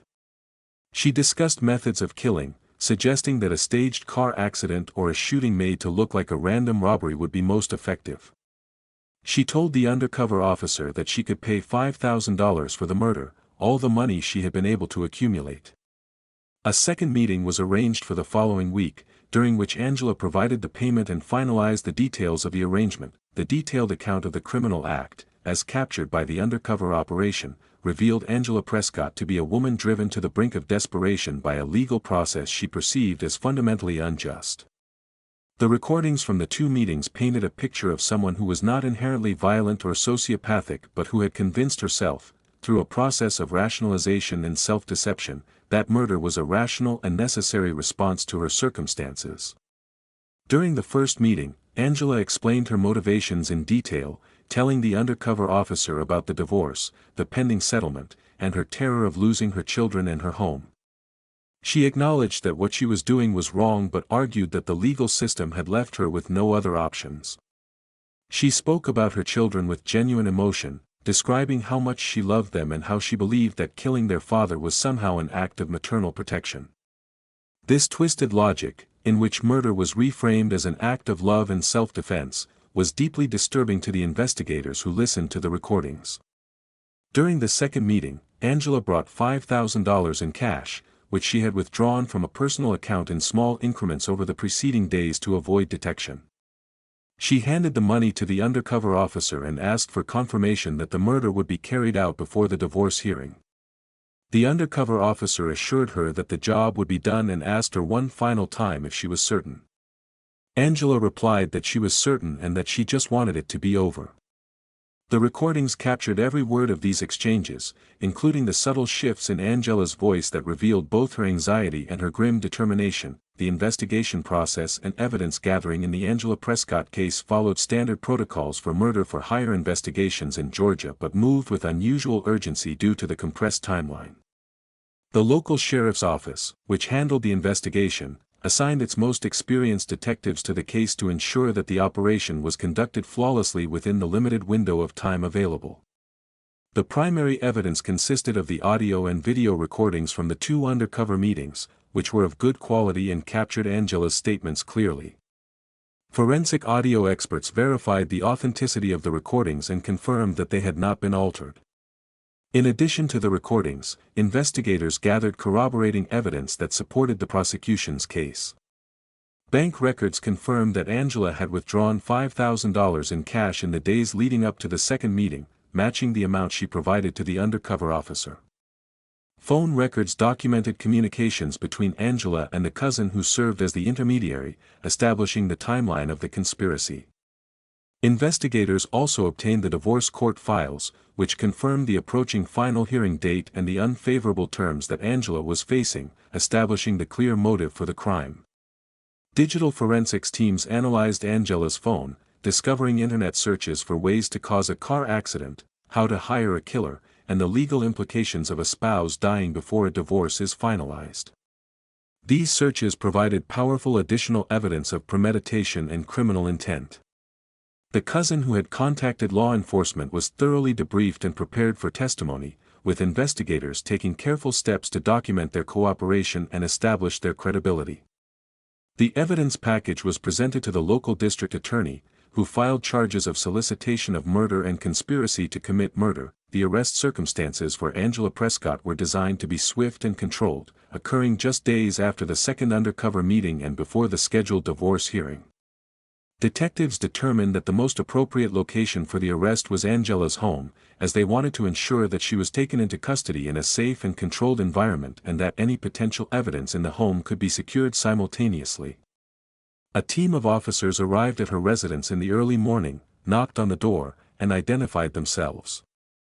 Angela answered the door and was informed that she was under arrest.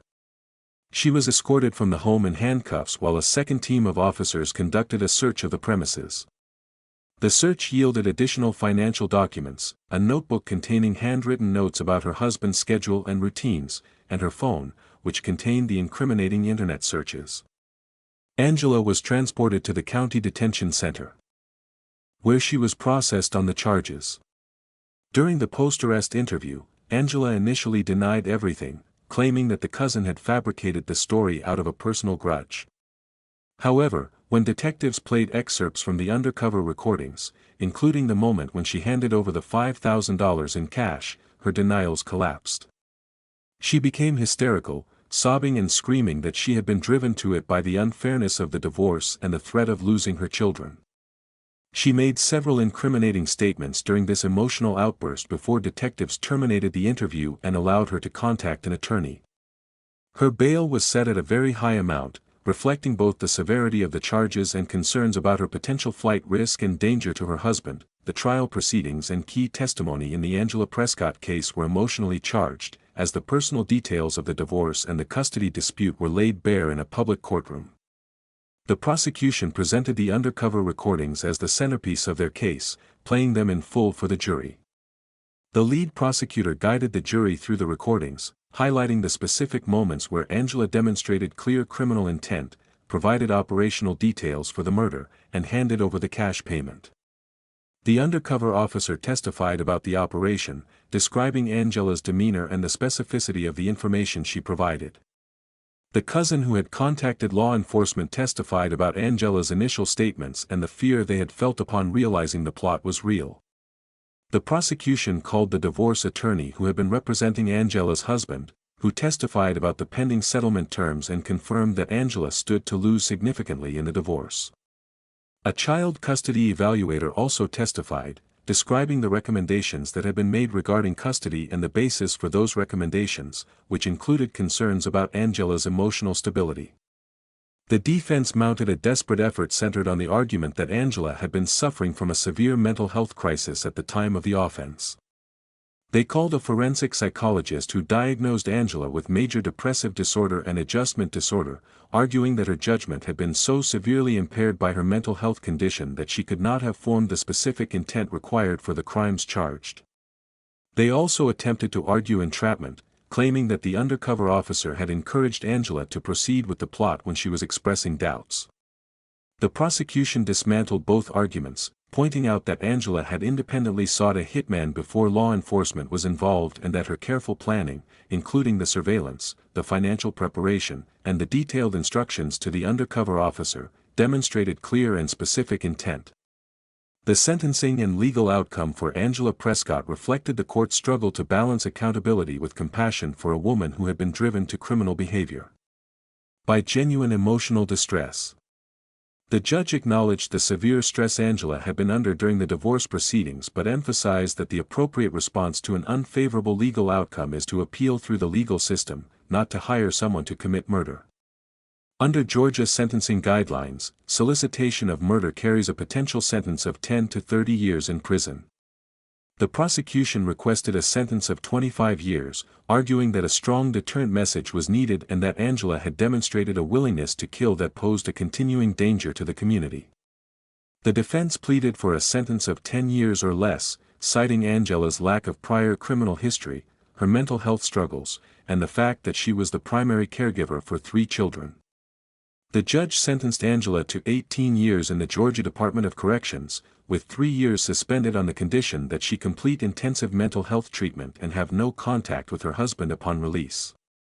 With good behavior credits, she would likely serve approximately 12 to 14 years before becoming eligible for parole. The divorce proceedings were subsequently finalized on the grounds of Angela's criminal conduct, with the court awarding full custody of the children to the husband and denying Angela any share of the marital assets. The judge also issued a permanent restraining order prohibiting Angela from having any contact with her husband or the children without court approval. The broader implications and systemic issues highlighted by the Angela Prescott case touch on some of the most sensitive and complex issues in the intersection of family law and criminal justice.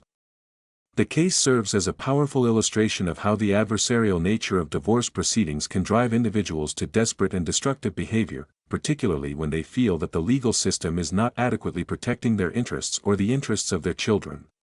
Family law attorneys and judges frequently cite cases like this when advocating for reforms to the divorce process, including mandatory mediation, early intervention counseling, and more flexible custody arrangements that might reduce the sense of desperation that can lead to criminal behavior. The case also raises important questions about the mental health screening and support services available to individuals going through high-conflict divorces. Angela's case demonstrates that the emotional toll of divorce can be severe enough to impair judgment and trigger criminal behavior in individuals who have no prior history of violence or criminality. Mental health advocates have used the case to argue for increased funding for divorce-related counseling services and for the development of crisis intervention programs specifically designed for individuals experiencing acute emotional distress during family law proceedings. The case also highlights the critical role that civilian witnesses play in preventing violent crimes, as the entire operation was initiated by a single family member who chose to take Angela's threats seriously and report them to authorities rather than keeping them secret out of misplaced loyalty. The current status and aftermath of the Angela Prescott case find her serving her sentence in a Georgia state prison, where she is reportedly participating in the mental health treatment program that was a condition of her suspended sentence. Her husband has been granted full custody of their 3 children and has reportedly moved to a different area to provide them with a fresh start away from the media attention and community scrutiny surrounding the case.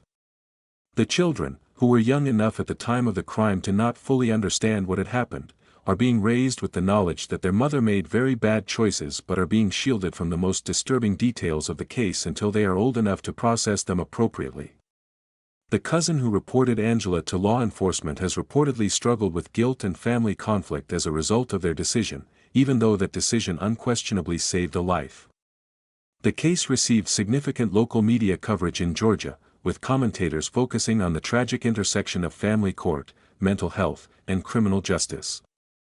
The impact on the victim was profound, as he described the experience of learning that the mother of his children had paid to have him killed as the most devastating moment of his life, one that left him with lasting trust issues and emotional trauma. Law enforcement officials involved in the case have expressed satisfaction that the undercover operation prevented a murder while also acknowledging the sadness inherent in a case where a desperate mother was driven to such extremes. The Angela Prescott case remains a sobering reminder that the most dangerous criminals are not always the ones with criminal histories or violent pasts, but sometimes the ordinary people around us who, when pushed to the breaking point by circumstances they cannot control, make the most terrible of all possible choices. Number 7, Thomas Greer, a Michigan man who hired what he believed was a professional killer to murder a witness who was scheduled to testify against him in an upcoming criminal trial, making his case one of the most egregious examples of witness intimidation through murder for hire in Michigan history. Thomas Greer was already facing serious criminal charges when he made the decision to solicit murder, a fact that made his actions particularly brazen and demonstrated an extraordinary level of criminal audacity. Greer had been arrested and charged with operating a large-scale drug trafficking organization that distributed methamphetamine and cocaine throughout central Michigan. The case against him was strong, built on months of surveillance, wiretap evidence, and most critically, the cooperation of a former associate who had agreed to testify against Greer in exchange for a reduced sentence. This witness, who had been a trusted member of Greer's organization, possessed detailed knowledge of every aspect of the drug operation, including the sources of supply, the distribution networks, the financial arrangements, and Greer's direct involvement in the management of the enterprise. Greer knew that this witness's testimony would be devastating and that a conviction was virtually certain if the witness took the stand. Facing the prospect of a mandatory life sentence under Michigan's drug kingpin statutes, Greer decided that eliminating the witness was his only realistic option for avoiding conviction. The timeline of events leading to the crime was compressed and urgent, driven by the approaching trial date. Greer learned through his attorney that the trial was scheduled to begin in approximately 8 weeks and that the witness was scheduled to testify during the first week of proceedings. This timeline created intense pressure on Greer to act quickly, as any delay could result in the witness testifying before the murder could be carried out. While incarcerated in the county jail awaiting trial, Greer began making inquiries among other inmates about finding someone who could eliminate the witness. He was careful to use indirect language in these conversations, aware that jail conversations were potentially recorded. However, his inquiries were specific enough to attract the attention of another inmate, who recognized the gravity of what Greer was suggesting and contacted jail authorities. This inmate agreed to cooperate with law enforcement and became a confidential informant in what would become an elaborate undercover operation. Through the informant, Greer was connected to an individual who he believed was a hitman but who was actually an undercover detective from the Michigan State Police. The first communication between Greer and the undercover detective occurred through a series of written notes passed through the cooperating inmate, as Greer was unable to make direct phone calls or have in-person meetings while in custody. These notes, which were preserved as evidence, contained explicit instructions about the witness's identity, location, and the desired outcome of the operation. After several exchanges of notes, arrangements were made for Greer to make a phone call from the jail to the undercover detective, a call that was recorded with the authorization of the prosecutor's office. The detailed account of the criminal act, as documented through the written notes and the recorded phone call, revealed Thomas Greer to be a ruthless and calculating criminal operator who viewed murder as a routine business expense. The written notes that Greer passed through the cooperating inmate were remarkably explicit, leaving no ambiguity about his intentions. In one note, Greer wrote that he needed the witness permanently silenced before the trial date and that it needed to look like a random act of violence to avoid drawing suspicion to the drug case. He provided the witness's full name, home address, physical description, and the make and model of the vehicle the witness drove. In another note, he discussed payment, stating that he had access to hidden cash reserves that had been sequestered outside of the banking system and that he could pay $20,000 upon confirmation of the witness's death. He specified that the payment would be made through a trusted associate on the outside who was not involved in the drug case and therefore would not attract law enforcement attention. The recorded phone call between Greer and the undercover detective was equally damning. During the call, Greer discussed the specifics of the murder plot in a calm and businesslike tone, confirming the details from the notes and providing additional information about the witness's security arrangements and daily habits. He told the undercover detective that the witness had been relocated to a safe house but that he had people on the outside who had identified the location. He expressed urgency about the timeline, stressing that the murder needed to occur before the trial date.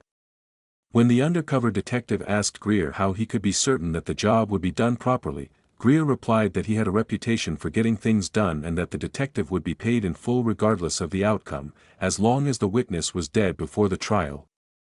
The investigation process and evidence gathering in the Thomas Greer case was particularly complex because it involved a defendant who was already in custody and facing separate criminal charges. The investigation was led by the Michigan State Police, with cooperation from the county sheriff's office that operated the jail where Greer was being held and the Federal Drug Enforcement Administration, which had been involved in the underlying drug case. The primary evidence in the murder-for-hire case consisted of the written notes passed between Greer and the cooperating inmate, the recorded phone call between Greer and the undercover detective, and the testimony of the cooperating inmate. The written notes were examined by forensic document examiners, who confirmed that the handwriting matched Greer's known handwriting samples. The recorded phone call was analyzed by forensic audio experts, who confirmed its authenticity and the identity of the speakers. In addition to this direct evidence, investigators conducted a thorough financial investigation that traced Greer's hidden cash reserves, confirming that he had access to the money he had promised to pay the hitman. They identified the associate Greer had mentioned as the payment conduit and interviewed this individual, who agreed to cooperate with the investigation. Digital forensics teams analyzed Greer's electronic communications from before his arrest, discovering additional evidence of his involvement in the drug trafficking operation and his awareness of the witness's cooperation with authorities. The investigation also revealed that Greer had made previous attempts to intimidate the witness through third parties, including threats conveyed through mutual acquaintances and the display of weapons near the witness's home. This pattern of escalating intimidation provided powerful contextual evidence that supported the murder solicitation charges. The arrest circumstances for Thomas Greer were unique in that he was already in custody when the murder for hire charges were filed. The new charges were filed while Greer was being held in the county jail awaiting trial on the drug charges, and he was formally served with the additional arrest warrants while in his cell. A detention hearing was held at which prosecutors presented the evidence of the murder conspiracy and argued that Greer's bail on the original drug charges should be revoked and that he should be held without bond on the new charges. The judge agreed, finding that the evidence of the murder solicitation demonstrated that Greer posed an ongoing and acute danger to the community and to the specific witness he had targeted. Greer's bail on the drug charges was revoked, and he was ordered held without bond on the solicitation and conspiracy charges. His attorney moved for a change of venue, arguing that the pretrial publicity surrounding the case would make it impossible to find an impartial jury in the county where the crimes had occurred. The motion was initially denied but was later granted on appeal, with the case transferred to a neighboring county for trial. During the pretrial proceedings, Greer's attorneys attempted to have the written notes and the recorded phone calls suppressed on various constitutional grounds, arguing that the jailhouse communications had been obtained in violation of Greer's right to counsel and that the phone call had been recorded without proper authorization. The judge rejected these arguments, ruling that Greer had no reasonable expectation of privacy in jailhouse communications and that the recording of the phone call had been properly authorized by the prosecutor's office under Michigan's electronic surveillance statutes.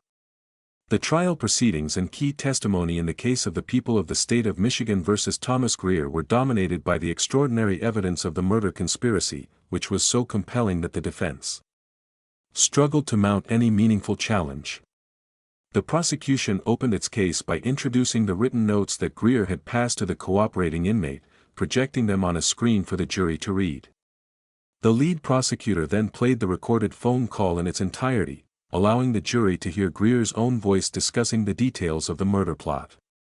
The cooperating inmate testified about the circumstances under which Greer had approached him, the content of their conversations, and his decision to contact authorities. The undercover detective testified about the operation, describing how the phone call had been arranged and recounting the specifics of the conversation with Greer. The witness who had been the target of the murder plot also testified, describing the fear and trauma of knowing that someone had hired a killer to eliminate him before he could testify. The prosecution called experts on drug trafficking organizations who testified about the common use of violence and witness intimidation in such organizations and about Greer's position as the leader of a particularly violent and sophisticated operation. The defense attempted to argue that the cooperating inmate had fabricated the story in hopes of receiving favorable treatment on his own criminal charges and that the written notes had been forged or manipulated. However, the forensic document examination results made this argument untenable, and the cooperating inmate's testimony was corroborated by extensive physical evidence. The defense also suggested that Greer had been manipulated by the undercover detective during the phone call, but the recording clearly showed that Greer was the one directing the conversation and providing specific operational details. The jury deliberated for less than 4 hours before returning a verdict of guilty on all charges related to the murder conspiracy. In addition to the underlying drug charges, the sentencing and legal outcome for Thomas Greer were among the most severe ever imposed in a Michigan state courtroom for a murder for hire case where the intended victim was not actually killed.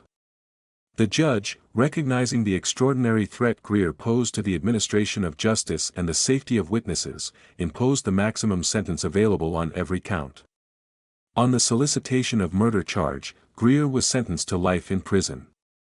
On the conspiracy to commit murder charge, he received an additional 25 years. On the witness intimidation charges, he received an additional 10 years. On the underlying drug trafficking charges, he received mandatory life sentences under Michigan's drug kingpin statutes. All sentences were ordered to run consecutively, resulting in an effective sentence that guaranteed Greer would never be released from prison. In imposing the sentence, the judge stated that Greer had demonstrated through his actions a complete contempt for the rule of law and a willingness to use lethal violence to protect his criminal enterprise. The judge noted that the murder plot was not an aberration but rather a natural extension of the violent culture that Greer had cultivated within his drug trafficking organization. The judge also praised the cooperating inmate and the law enforcement officers who had participated in the undercover operation, noting that their actions had saved a life and preserved the integrity of the criminal justice system.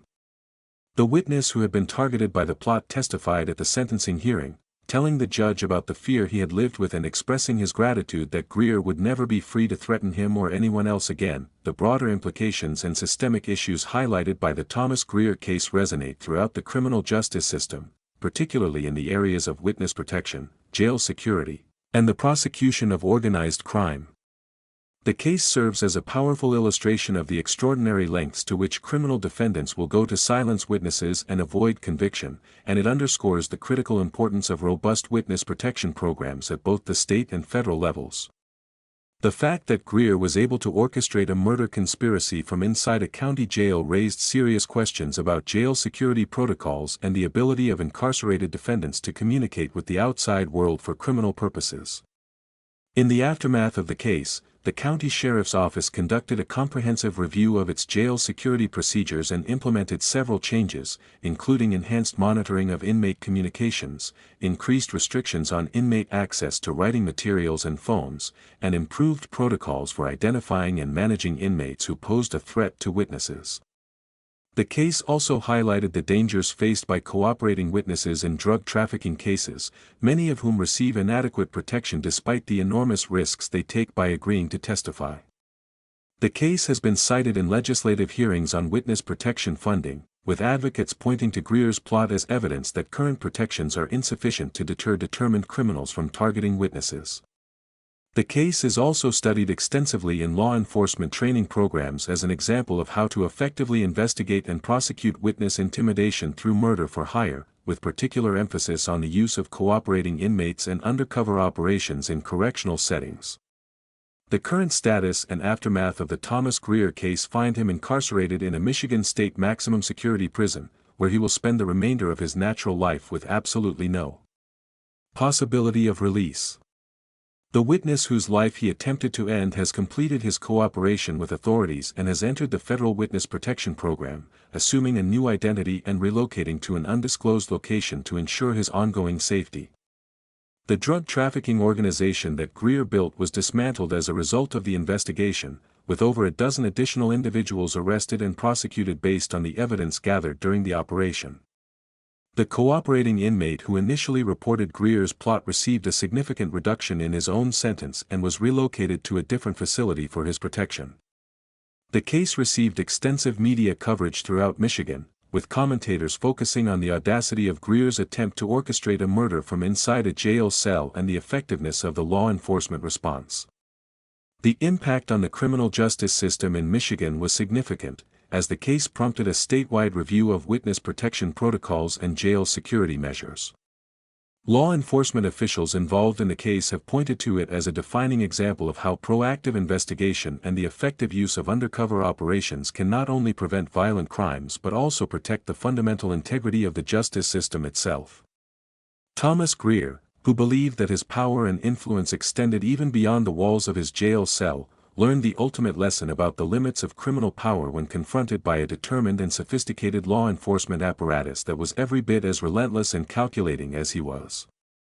He will spend every remaining day of his life in a prison cell, a permanent and just consequence of his decision to treat human life as nothing more than an obstacle to be eliminated in the pursuit of criminal profit. Number 8, Linda Burchard, an Ohio woman who meticulously planned and attempted to execute a murder-for-hire plot against her elderly mother, driven by greed and a desire to inherit a substantial estate that included valuable real estate holdings and significant financial assets. Linda Burchard had spent decades living in the shadow of her mother, a formidable woman who had built a small fortune through a combination of shrewd real estate investments and frugal financial management. The mother, well into her 80s, owned several commercial properties in the Cleveland metropolitan area in addition to a paid-off family home and a portfolio of stocks and bonds worth well over $2 million. Linda, who had never achieved the same level of financial success and had struggled with personal debt for most of her adult life, stood to inherit the entirety of this estate as her mother's only living child. However, as her mother aged and her health began to decline, Linda grew increasingly impatient. She had grown accustomed to referencing the future inheritance in her personal planning, taking on debt with the expectation that the eventual windfall would cover her obligations. When her mother's health stabilized after a serious illness and she began showing signs of living for several more years, Linda's impatience transformed into something far more sinister. She began to view her mother not as a parent but as an obstacle standing between her and the financial security she believed she deserved. This cold calculation, the reduction of a human life to a timeline and a dollar figure, formed the foundation of a murder conspiracy that would shock the entire Cleveland community and expose the dark underbelly of familial greed. The timeline of events leading to the crime unfolded over approximately 6 months, during which Linda Burchard transitioned from passive resentment to active planning. Initially, Linda attempted to accelerate her inheritance through legal means, consulting with an attorney about her mother's estate plan and exploring whether there were any mechanisms through which she could gain access to the assets before her mother's death. The attorney informed her that unless her mother voluntarily transferred assets, there was no legal avenue for Linda to access the estate. This legal dead end pushed Linda toward extralegal solutions. She began researching methods of causing death that would appear natural in elderly individuals, spending hours on the internet studying the effects of various substances on aging bodies and the limitations of standard autopsy procedures in detecting certain types of poisoning. She made subtle changes to her mother's care, adjusting medications and monitoring her health with an intensity that she framed as daughterly devotion but that was actually clinical surveillance designed to identify vulnerabilities. Approximately 3 months into this process, Linda made a critical error by confiding in a friend during a moment of frustration, expressing the wish that her mother would simply die already and mentioning that she had been looking into ways to make that happen sooner rather than later. The friend, initially uncertain whether Linda was speaking literally, began paying closer attention to Linda's behavior and eventually became convinced that she was genuinely planning something terrible. The friend contacted the Ohio Bureau of Criminal Investigation, which worked with local police to set up an undercover operation. An undercover detective was introduced to Linda through the friend, with the understanding that the detective was someone who could solve problems discreetly.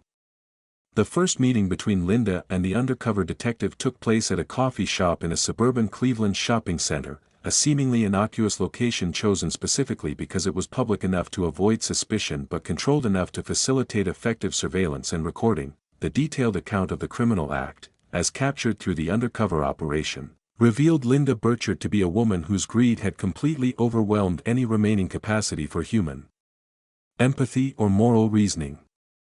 From the opening moments of the first meeting, Linda made her intentions disturbingly clear.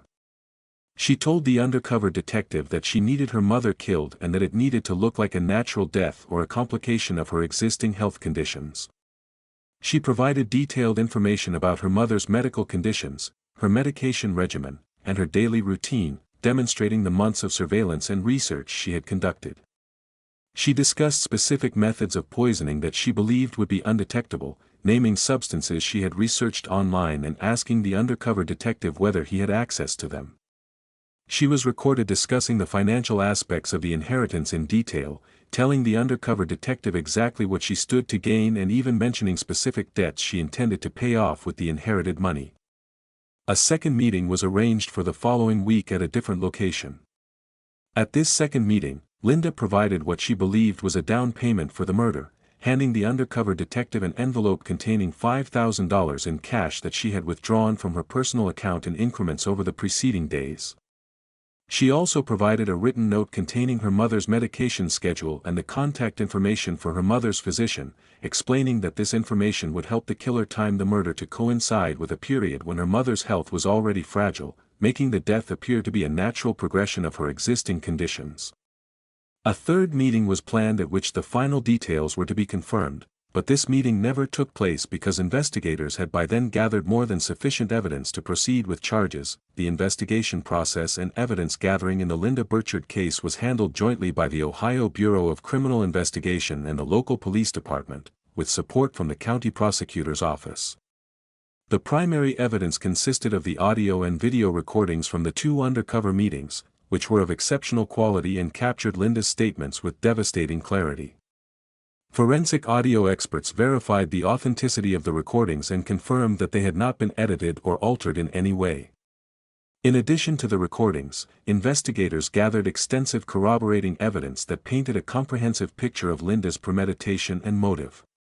Digital forensics teams obtained warrants for Linda's computer and phone, discovering a detailed history of internet searches related to undetectable poisons, how to cause a heart attack in an elderly person, the limitations of autopsy procedures in detecting certain toxins, and the legal process for inheriting an estate in Ohio. These search histories were time-stamped and demonstrated a clear progression from general research to specific planning over a period of months. Financial investigators analyzed Linda's bank records, confirming the cash withdrawals that corresponded to the down payment she provided to the undercover detective. They also documented her outstanding debts, establishing the financial pressure that contributed to her motive. Investigators interviewed the friend who had initially contacted authorities, taking a detailed statement and documenting the timeline of Linda's concerning statements. They also interviewed other individuals in Linda's social circle, some of whom confirmed that Linda had made concerning comments about her mother's health and her inheritance in the months leading up to the undercover operation. The evidence package was presented to a grand jury, which returned an indictment charging Linda Burchard with solicitation of murder, conspiracy to commit murder, and attempted murder. The arrest circumstances for Linda Burchard were calculated to minimize trauma to her elderly mother while ensuring that Linda was securely taken into custody. Investigators recognized that the arrest would be devastating for the mother, who had no idea that her own daughter had plotted to kill her, and they took extraordinary steps to manage the situation with sensitivity. The arrest was executed at Linda's workplace, a location chosen to separate her from her mother and to avoid a confrontation at the family home.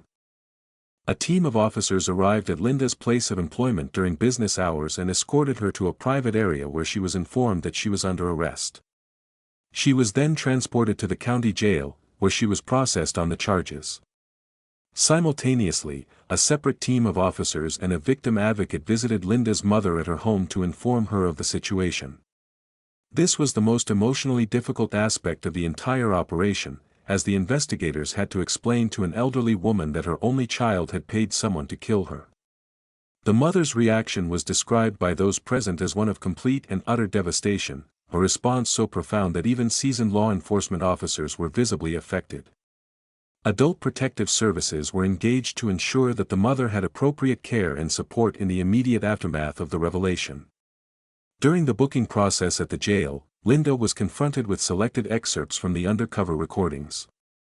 Her reaction was one of stunned silence followed by desperate attempts to minimize and rationalize her actions. She initially claimed that she had been joking or that the recordings had been taken out of context, but the specificity and detail of her statements made these defenses impossible to sustain. She eventually invoked her right to counsel and refused to answer further questions.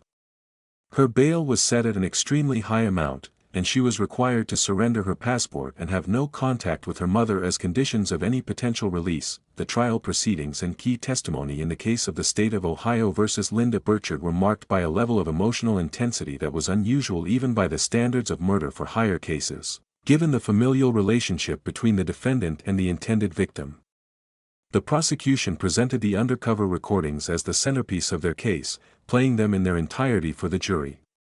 The lead prosecutor guided the jury through the recordings with meticulous care, highlighting the moments where Linda discussed specific poisoning methods, provided her mother's medical information, and counted out the cash payment while discussing the debts she intended to pay off with the inheritance money.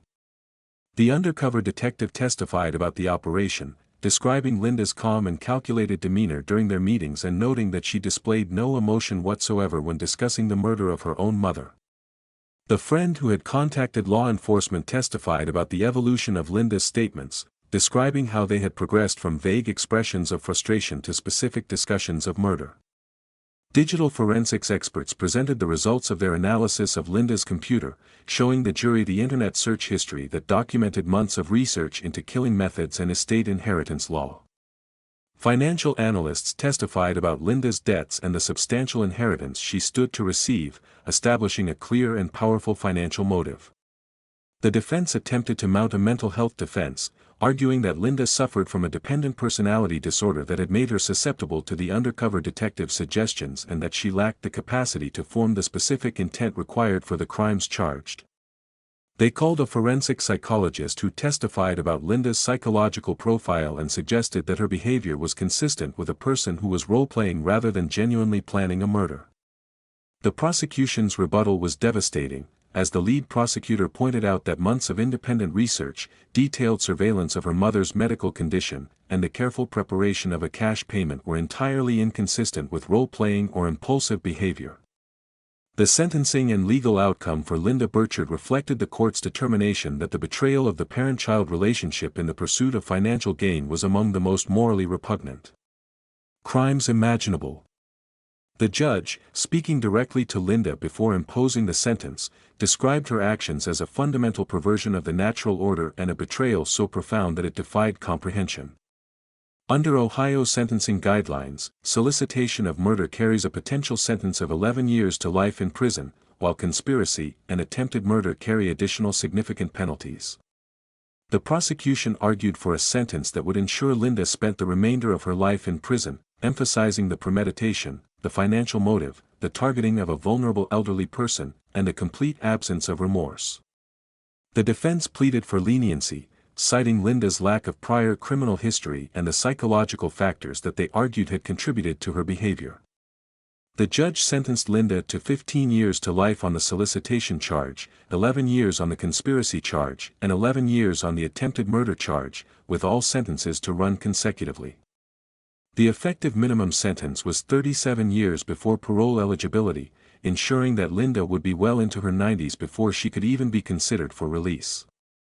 The judge also permanently severed Linda's legal right to inherit from her mother's estate and issued a permanent restraining order prohibiting her from having any contact with her mother for the rest of her life. The sentence was widely praised by victim advocates and elder abuse prevention organizations as a just and appropriate response to an extraordinarily cold-blooded crime. The broader implications and systemic issues highlighted by the Linda Burchard case extend deeply into the areas of elder abuse prevention, estate planning law, and the recognition of financial exploitation as a precursor to physical violence against elderly individuals. The case serves as a chilling illustration of a pattern that elder abuse specialists refer to as inheritance impatience, a phenomenon in which individuals who expect to inherit from elderly relatives become violent when the timeline of the inheritance does not meet their expectations. This case is frequently cited in training programs for adult protective services workers, elder law attorneys, and financial planners as an example of the warning signs that may indicate an increased risk of violence against elderly persons.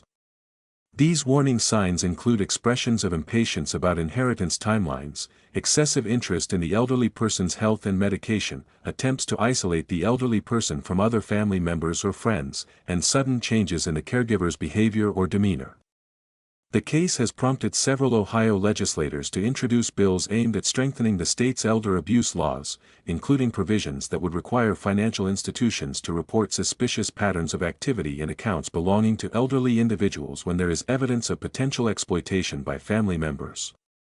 The case also highlights the critical role that friends and community members play in identifying and reporting potential elder abuse, as the entire investigation was initiated by a single friend who recognized the danger signs and took action.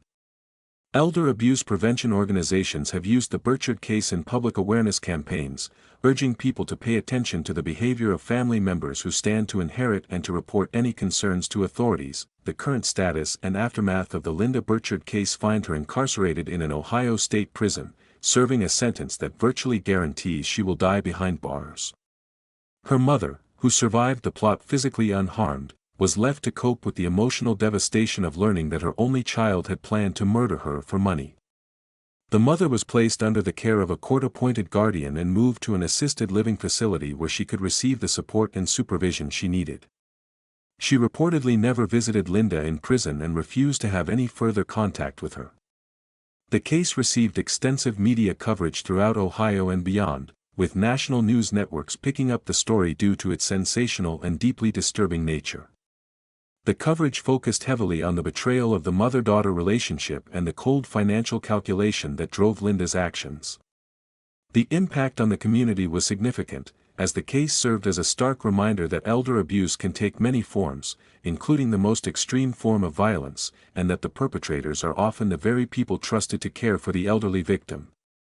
Law enforcement officials involved in the case have spoken publicly about it as one of the most disturbing cases they have ever investigated, noting that the casual, businesslike manner in which Linda discussed killing her own mother was deeply unsettling even to veteran investigators.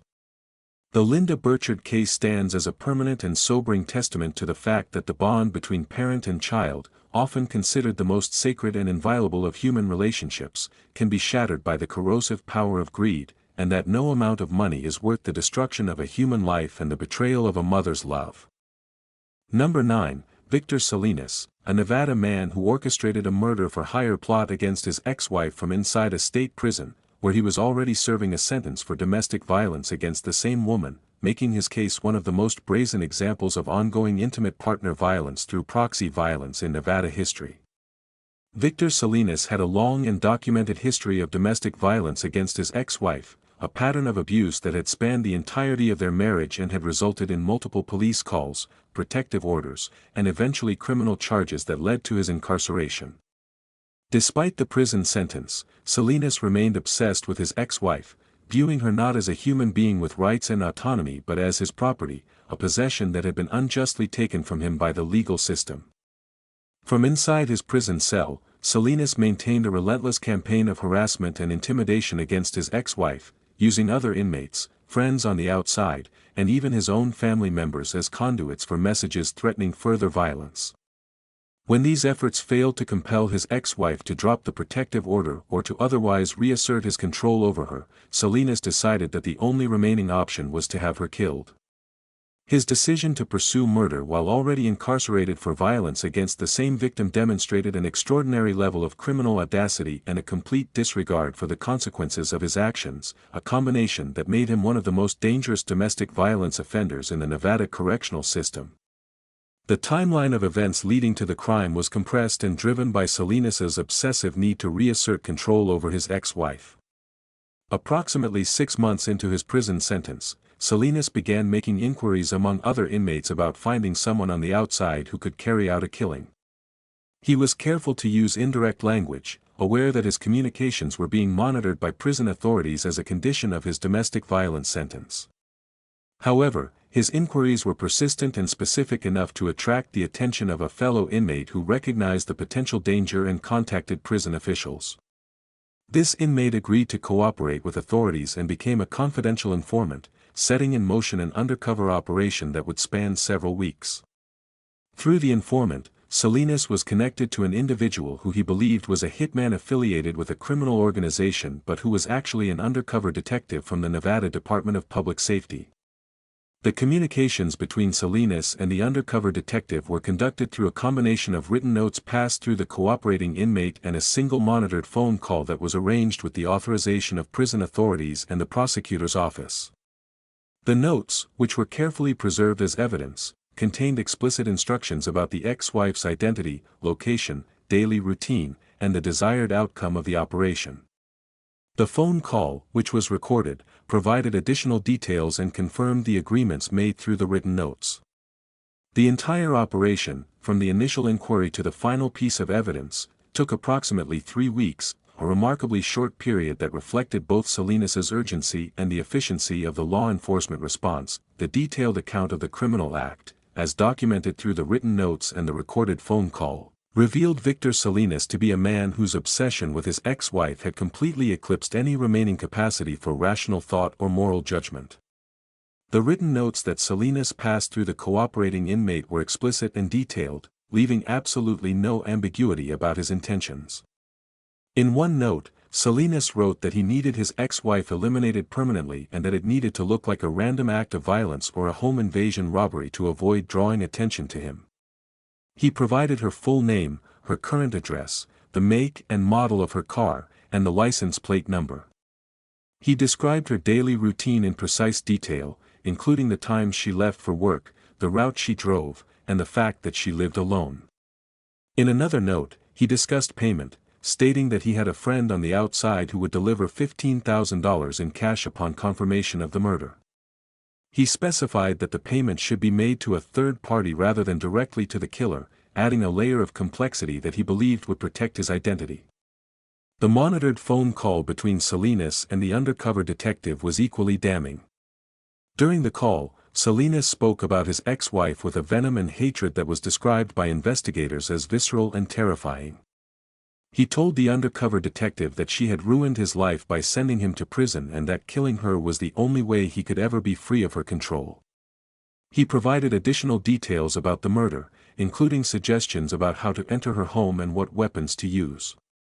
When the undercover detective asked Salinas whether he was certain he wanted to proceed, Salinas replied with a statement that was captured on the recording and later played in court, stating that he had never been more certain of anything in his life and that his ex-wife was dead whether the killer did it or someone else did eventually.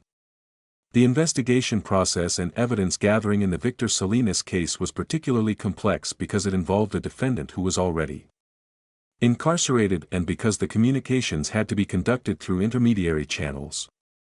The investigation was led by the Nevada Department of Public Safety, with cooperation from the Nevada Department of Corrections, which operated the prison where Salinas was being held, and the local district attorney's office.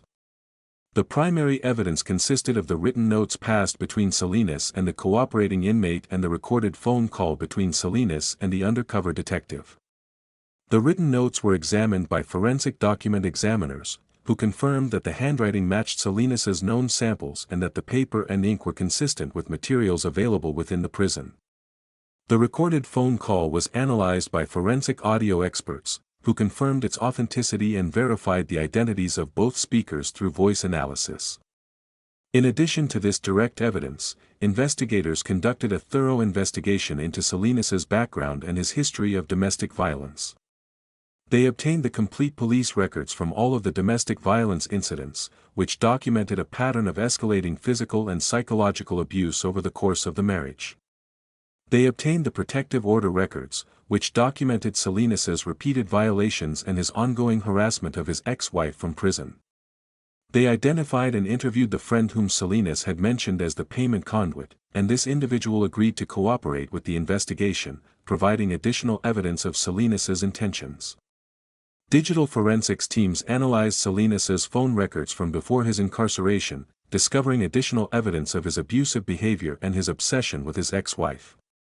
The entire evidence package was presented to a grand jury, which returned an indictment charging Salinas with solicitation of murder, conspiracy to commit murder, and witness intimidation. The arrest circumstances for Victor Salinas were unique in that he was already in custody when the new charges were filed. The murder-for-hire charges were filed while Salinas was serving his sentence in the state prison, and he was formally served with the additional arrest warrants while in his cell. A disciplinary hearing was held within the prison system, resulting in Salinas being placed in administrative segregation, the highest level of restrictive housing available, due to the severity of the new charges and the threat he posed to other inmates and to his ex-wife. His attorney filed a motion to suppress the written notes and the recorded phone call, arguing that they had been obtained in violation of Salinas's constitutional rights and that the prison had failed to follow proper procedures in monitoring his communications. The judge denied the motion, ruling that Salinas, as a convicted domestic violence offender, had a reduced expectation of privacy in his communications and that the monitoring and recording had been properly authorized under Nevada law. The judge also noted that the cooperating inmate had voluntarily provided the notes to authorities and that Salinas had knowingly incriminated himself in the presence of someone who had no obligation to protect his privacy. The pretrial proceedings also included a motion for a change of venue, which was granted due to the extensive pretrial publicity surrounding the case. Salinas remained in administrative segregation throughout the pretrial process, a condition that his attorney argued was punitive and prejudicial but that the court upheld as necessary for security reasons. The trial proceedings and key testimony in the case of the state of Nevada versus Victor Salinas were dominated by the extraordinary evidence of the murder conspiracy and the extensive documentation of Salinas's history of domestic violence. The prosecution opened its case by introducing the written notes, projecting them on a screen for the jury to read. The lead prosecutor then played the recorded phone call in its entirety, allowing the jury to hear Salinas's voice and the raw hatred he expressed toward his ex-wife. The cooperating inmate testified about the circumstances under which Salinas had approached him, the content of their conversations, and his decision to contact authorities. The undercover detective testified about the phone call, describing Salinas's demeanor and the specificity of the instructions he provided. The ex-wife, who was the intended victim of the plot, also testified, describing the years of abuse she had endured and the terror of learning that her estranged husband, already in prison for beating her, had hired someone to kill her. Her testimony was described by those present in the courtroom as among the most powerful and emotionally devastating they had ever witnessed. The prosecution called a domestic violence expert who testified about the psychological dynamics of abusive relationships, explaining how the need for control escalates when the abuser loses access to the victim and how murder for hire is a logical extension of the abuser's need to reassert dominance even from a position of physical separation. The defense attempted to argue that the cooperating inmate had fabricated the notes and that Salinas had been coerced into making incriminating statements on the phone call. However, the forensic document examination and the audio analysis made these arguments impossible to sustain. The defense also suggested that Salinas suffered from personality disorders that impaired his judgment, but the prosecution countered by pointing to the meticulous planning demonstrated in the notes and the phone call. The sentencing and legal outcome for Victor Salinas sent a powerful message about the consequences of using murder for hire as an instrument of ongoing domestic violence. The judge, recognizing the extraordinary threat Salinas posed to his ex-wife and to any future intimate partners, imposed the maximum sentence available under Nevada law. On the solicitation of murder charge, Salinas was sentenced to life in prison with the possibility of parole after 20 years. On the conspiracy to commit murder charge, he received an additional 20 years. On the witness intimidation charge, he received an additional 10 years. All sentences were ordered to run consecutively to his existing sentence for domestic violence, meaning that Salinas would not begin serving the new sentences until after he completed his original sentence. The effective result was that Salinas would spend the rest of his natural life in prison with absolutely no possibility of release. In imposing the sentence, the judge stated that Salinas represented the most dangerous type of domestic violence offender, one who views his victim as property and who will use any means available, including murder, to reassert control. The judge praised the cooperating inmate and the law enforcement officers who had participated in the operation, noting that their actions had saved a woman's life. The ex-wife, who was present for the sentencing, released a statement through a victim advocate expressing relief that Salinas would never be free and urging other victims of domestic violence to come forward and seek help before their situations escalated to the level of violence she had experienced. The broader implications and systemic issues highlighted by the Victor Salinas case extend into multiple areas of the criminal justice system, including the management of domestic violence. Offenders in correctional settings, the protection of victims during and after the incarceration of their abusers, and the recognition of murder for hire as a form of intimate partner violence. The case serves as a powerful illustration of the fact that incarceration does not necessarily end the threat posed by domestic violence offenders, as the abuser can continue to harass, intimidate, and even attempt to kill the victim from inside a prison cell. This case is frequently cited in training programs for corrections officers, probation officers, and victim advocates as an example of the need for enhanced monitoring of domestic violence offenders during incarceration and for robust communication between correctional facilities and victim services agencies. The case has prompted the Nevada Department of Corrections to review and strengthen its protocols for monitoring the communications of inmates with known histories of domestic violence, including enhanced screening of outgoing mail, increased restrictions on phone access, and improved information sharing with victim advocates who are monitoring the safety of identified victims. The case also highlights the critical importance of confidential informants within the prison system, as the entire operation was initiated by a single inmate who recognized the danger and chose to report it rather than ignore it. Prison officials have used the Salinas case to reinforce the message that reporting concerning behavior is not only the right thing to do but can literally save lives. The current status and aftermath of the Victor Salinas case find him incarcerated in a Nevada state maximum security prison, where he is housed in administrative segregation and will remain for the rest of his natural life. His ex-wife, who survived years of abuse and a murder plot, has reportedly relocated to another state, changed her name, and rebuilt her life with the assistance of a victim advocacy organization. She has spoken publicly about her experience on several occasions, always with the goal of encouraging other victims of domestic violence to recognize the warning signs of escalating abuse and to seek help before it is too late. The cooperating inmate who reported Salinas's plot received protection within the correctional system and was eventually transferred to a different facility for his safety. The case received significant media coverage in Nevada, with commentators focusing on the extraordinary audacity of Salinas's attempt to orchestrate a murder from inside a prison and the effectiveness of the law enforcement response. The impact on the criminal justice system was significant, as the case prompted a statewide review of protocols for protecting victims of domestic violence during the incarceration of their abusers. Law enforcement officials involved in the case have pointed to it as a defining example of how proactive investigation and effective use of undercover operations can save lives even when the threat originates from behind bars.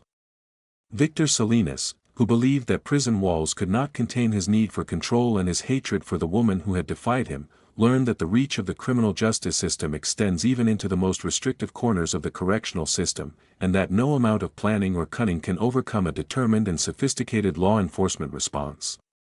He will spend every remaining day of his life in isolation, a permanent and just consequence of his decision to treat a human life as an obstacle to his desire for dominance and control. Number 10. Catherine Marsh, a South Carolina woman who devised an elaborate murder-for-hire conspiracy targeting her neighbor during a vicious property dispute that had consumed both families for years, exposing the terrifying potential for ordinary neighborhood conflicts to escalate into lethal violence. Catherine Marsh lived in an upscale suburban neighborhood in South Carolina where she and her husband had built their dream home over 2 decades earlier. The neighborhood was generally peaceful and well-maintained, but a simmering conflict between the Marsh family and their next-door neighbors, the Hendricks family, had been poisoning the atmosphere for years. The dispute had originated over a property line disagreement involving a strip of land adjacent to both properties, but it had escalated over time into a multifaceted conflict that included accusations of encroachment, noise complaints, disputes over landscaping and trees, allegations of harassment, and multiple lawsuits that had cost both families tens of thousands of dollars in legal fees. Catherine Marsh had become the primary driving force behind the conflict on her side, pursuing the dispute with a level of intensity and vitriol that alarmed even her own family members. She viewed the Hendricks family as enemies who had deliberately set out to destroy her quality of life and diminish the value of her property. When the most recent lawsuit was decided against the Marsh family, Catherine reached a breaking point. She became consumed by a desire for revenge that went far beyond any legal remedy, convincing herself that the only way to resolve the dispute permanently was to eliminate the head of the Hendricks household, a man whom she blamed for the entirety of the conflict. The timeline of events leading to the crime unfolded over approximately 4 months following the adverse court decision. Catherine initially channeled her rage into further legal actions, filing appeals and exploring additional legal theories that might allow her to challenge the court's decision. When her attorney informed her that the prospects for a successful appeal were extremely limited and that further litigation would only result in additional financial losses, Catherine began to explore alternative solutions. She confided in a relative during a family gathering that she wished the neighbor were dead so that the conflict could finally be over. The relative, disturbed by the intensity of Catherine's statement, initially dismissed it as hyperbole but began to pay closer attention as Catherine's comments became more specific and more frequent. Over the following weeks, Catherine made multiple statements to the relative about wanting to find someone to take care of the neighbor permanently, language that clearly suggested she was seeking a hitman. The relative, now genuinely alarmed, contacted the local sheriff's office in South Carolina and agreed to cooperate with an undercover operation. Detectives arranged for an undercover officer to pose as someone who could handle sensitive situations discreetly. The first meeting between Catherine and the undercover officer was arranged through the relative and took place at a park near Catherine's home. The undercover officer wore concealed recording equipment that captured the entire interaction.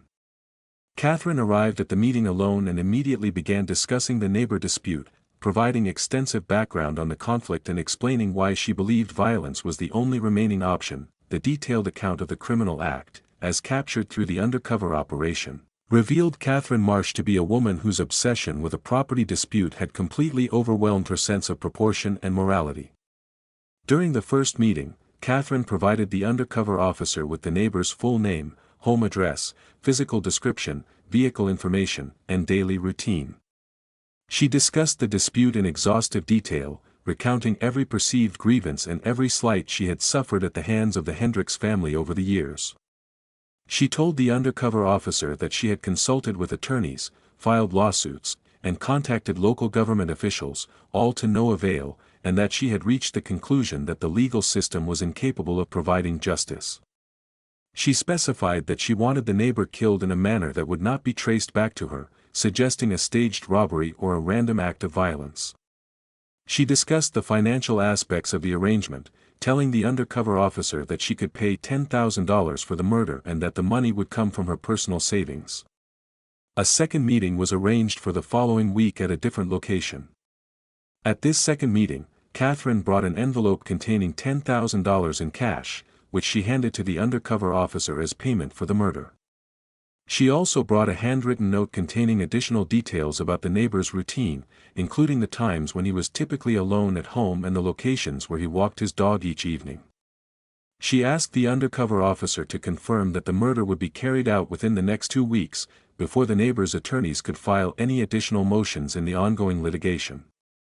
The entire interaction was captured on hidden recording equipment, creating an airtight evidentiary record of the conspiracy. The investigation process and evidence gathering in the Catherine Marsh case followed the established protocols for murder-for-hire investigations in South Carolina and was conducted with exceptional thoroughness by the local sheriff's office.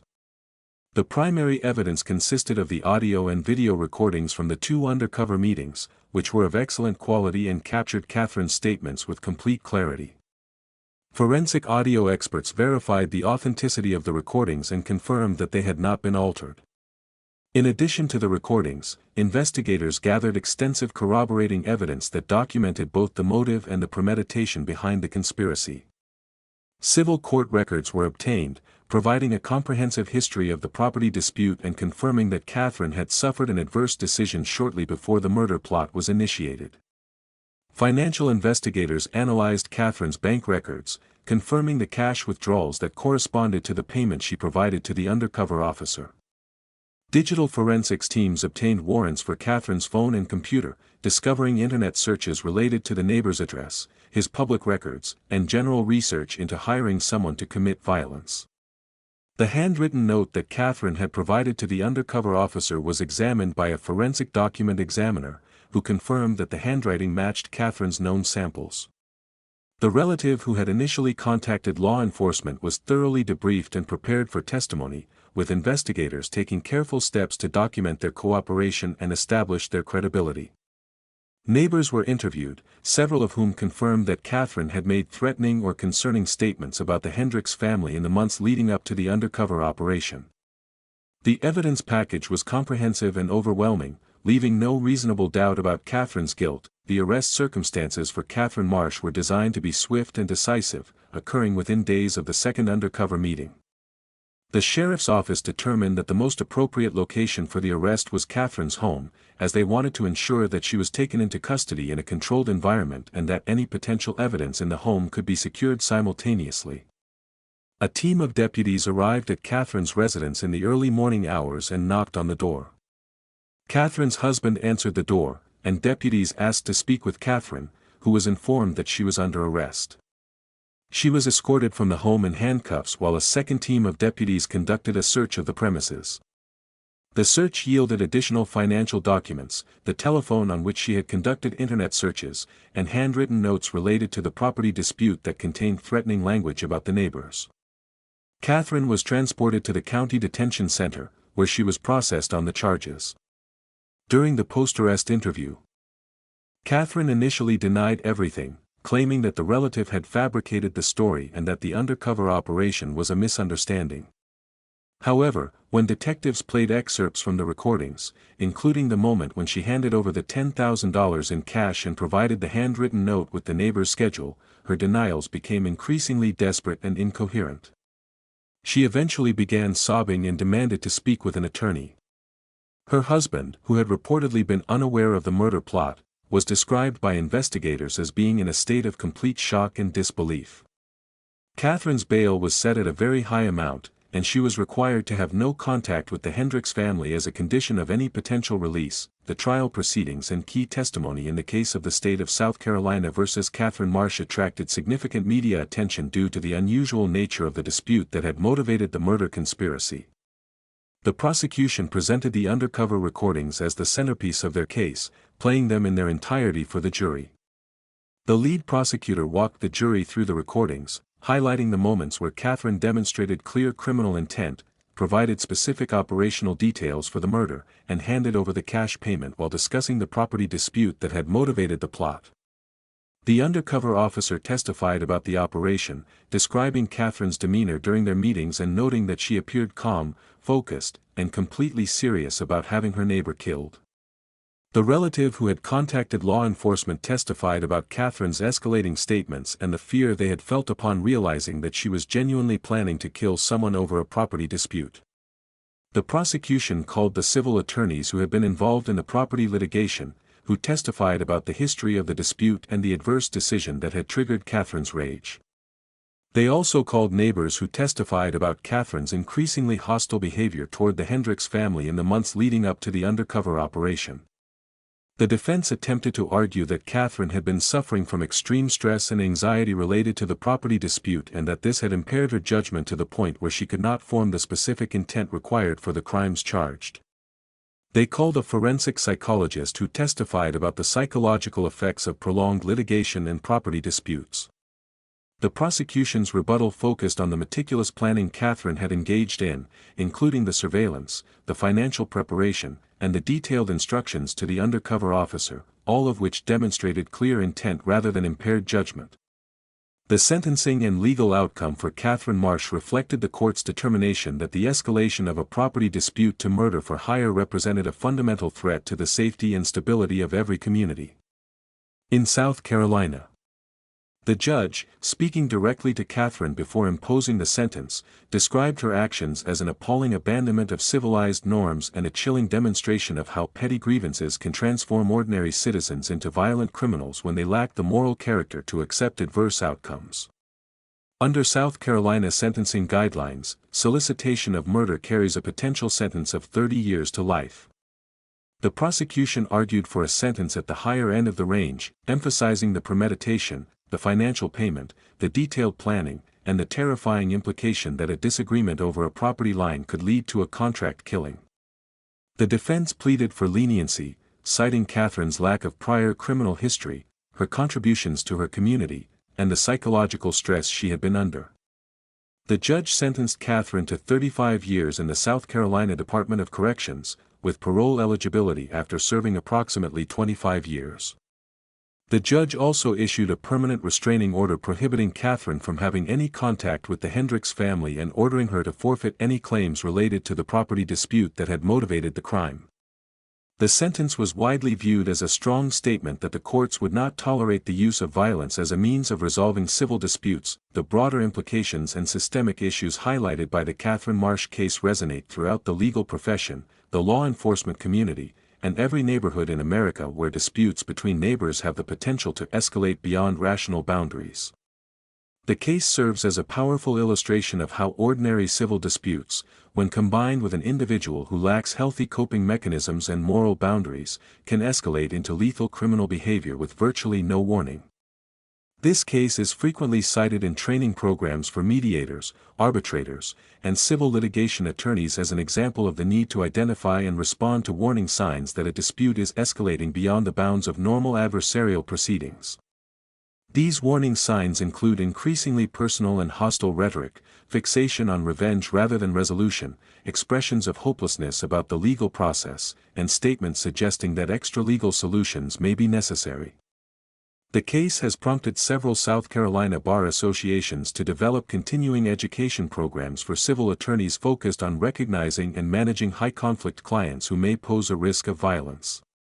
The case also highlights the critical importance of community vigilance in preventing violent crimes, as the entire investigation was initiated by a single family member who recognized that Catherine's statements had crossed the line from venting to genuine criminal intent. Neighborhood watch organizations and community mediation services have used the Marsh case as a case study in the importance of early intervention in neighbor disputes before they reach the point of no return. The current status and aftermath of the Catherine Marsh case find her incarcerated in a South Carolina state prison, serving a sentence that will likely keep her behind bars for the rest of her natural life. The Hendricks family, who survived the plot physically unharmed, were left to cope with the terrifying knowledge that their next-door neighbor had paid $10,000 to have the head of their household murdered over a property line dispute. They eventually sold their home and relocated to a different community, describing the experience of living next to someone who had planned to kill them as psychologically devastating and permanently life-altering.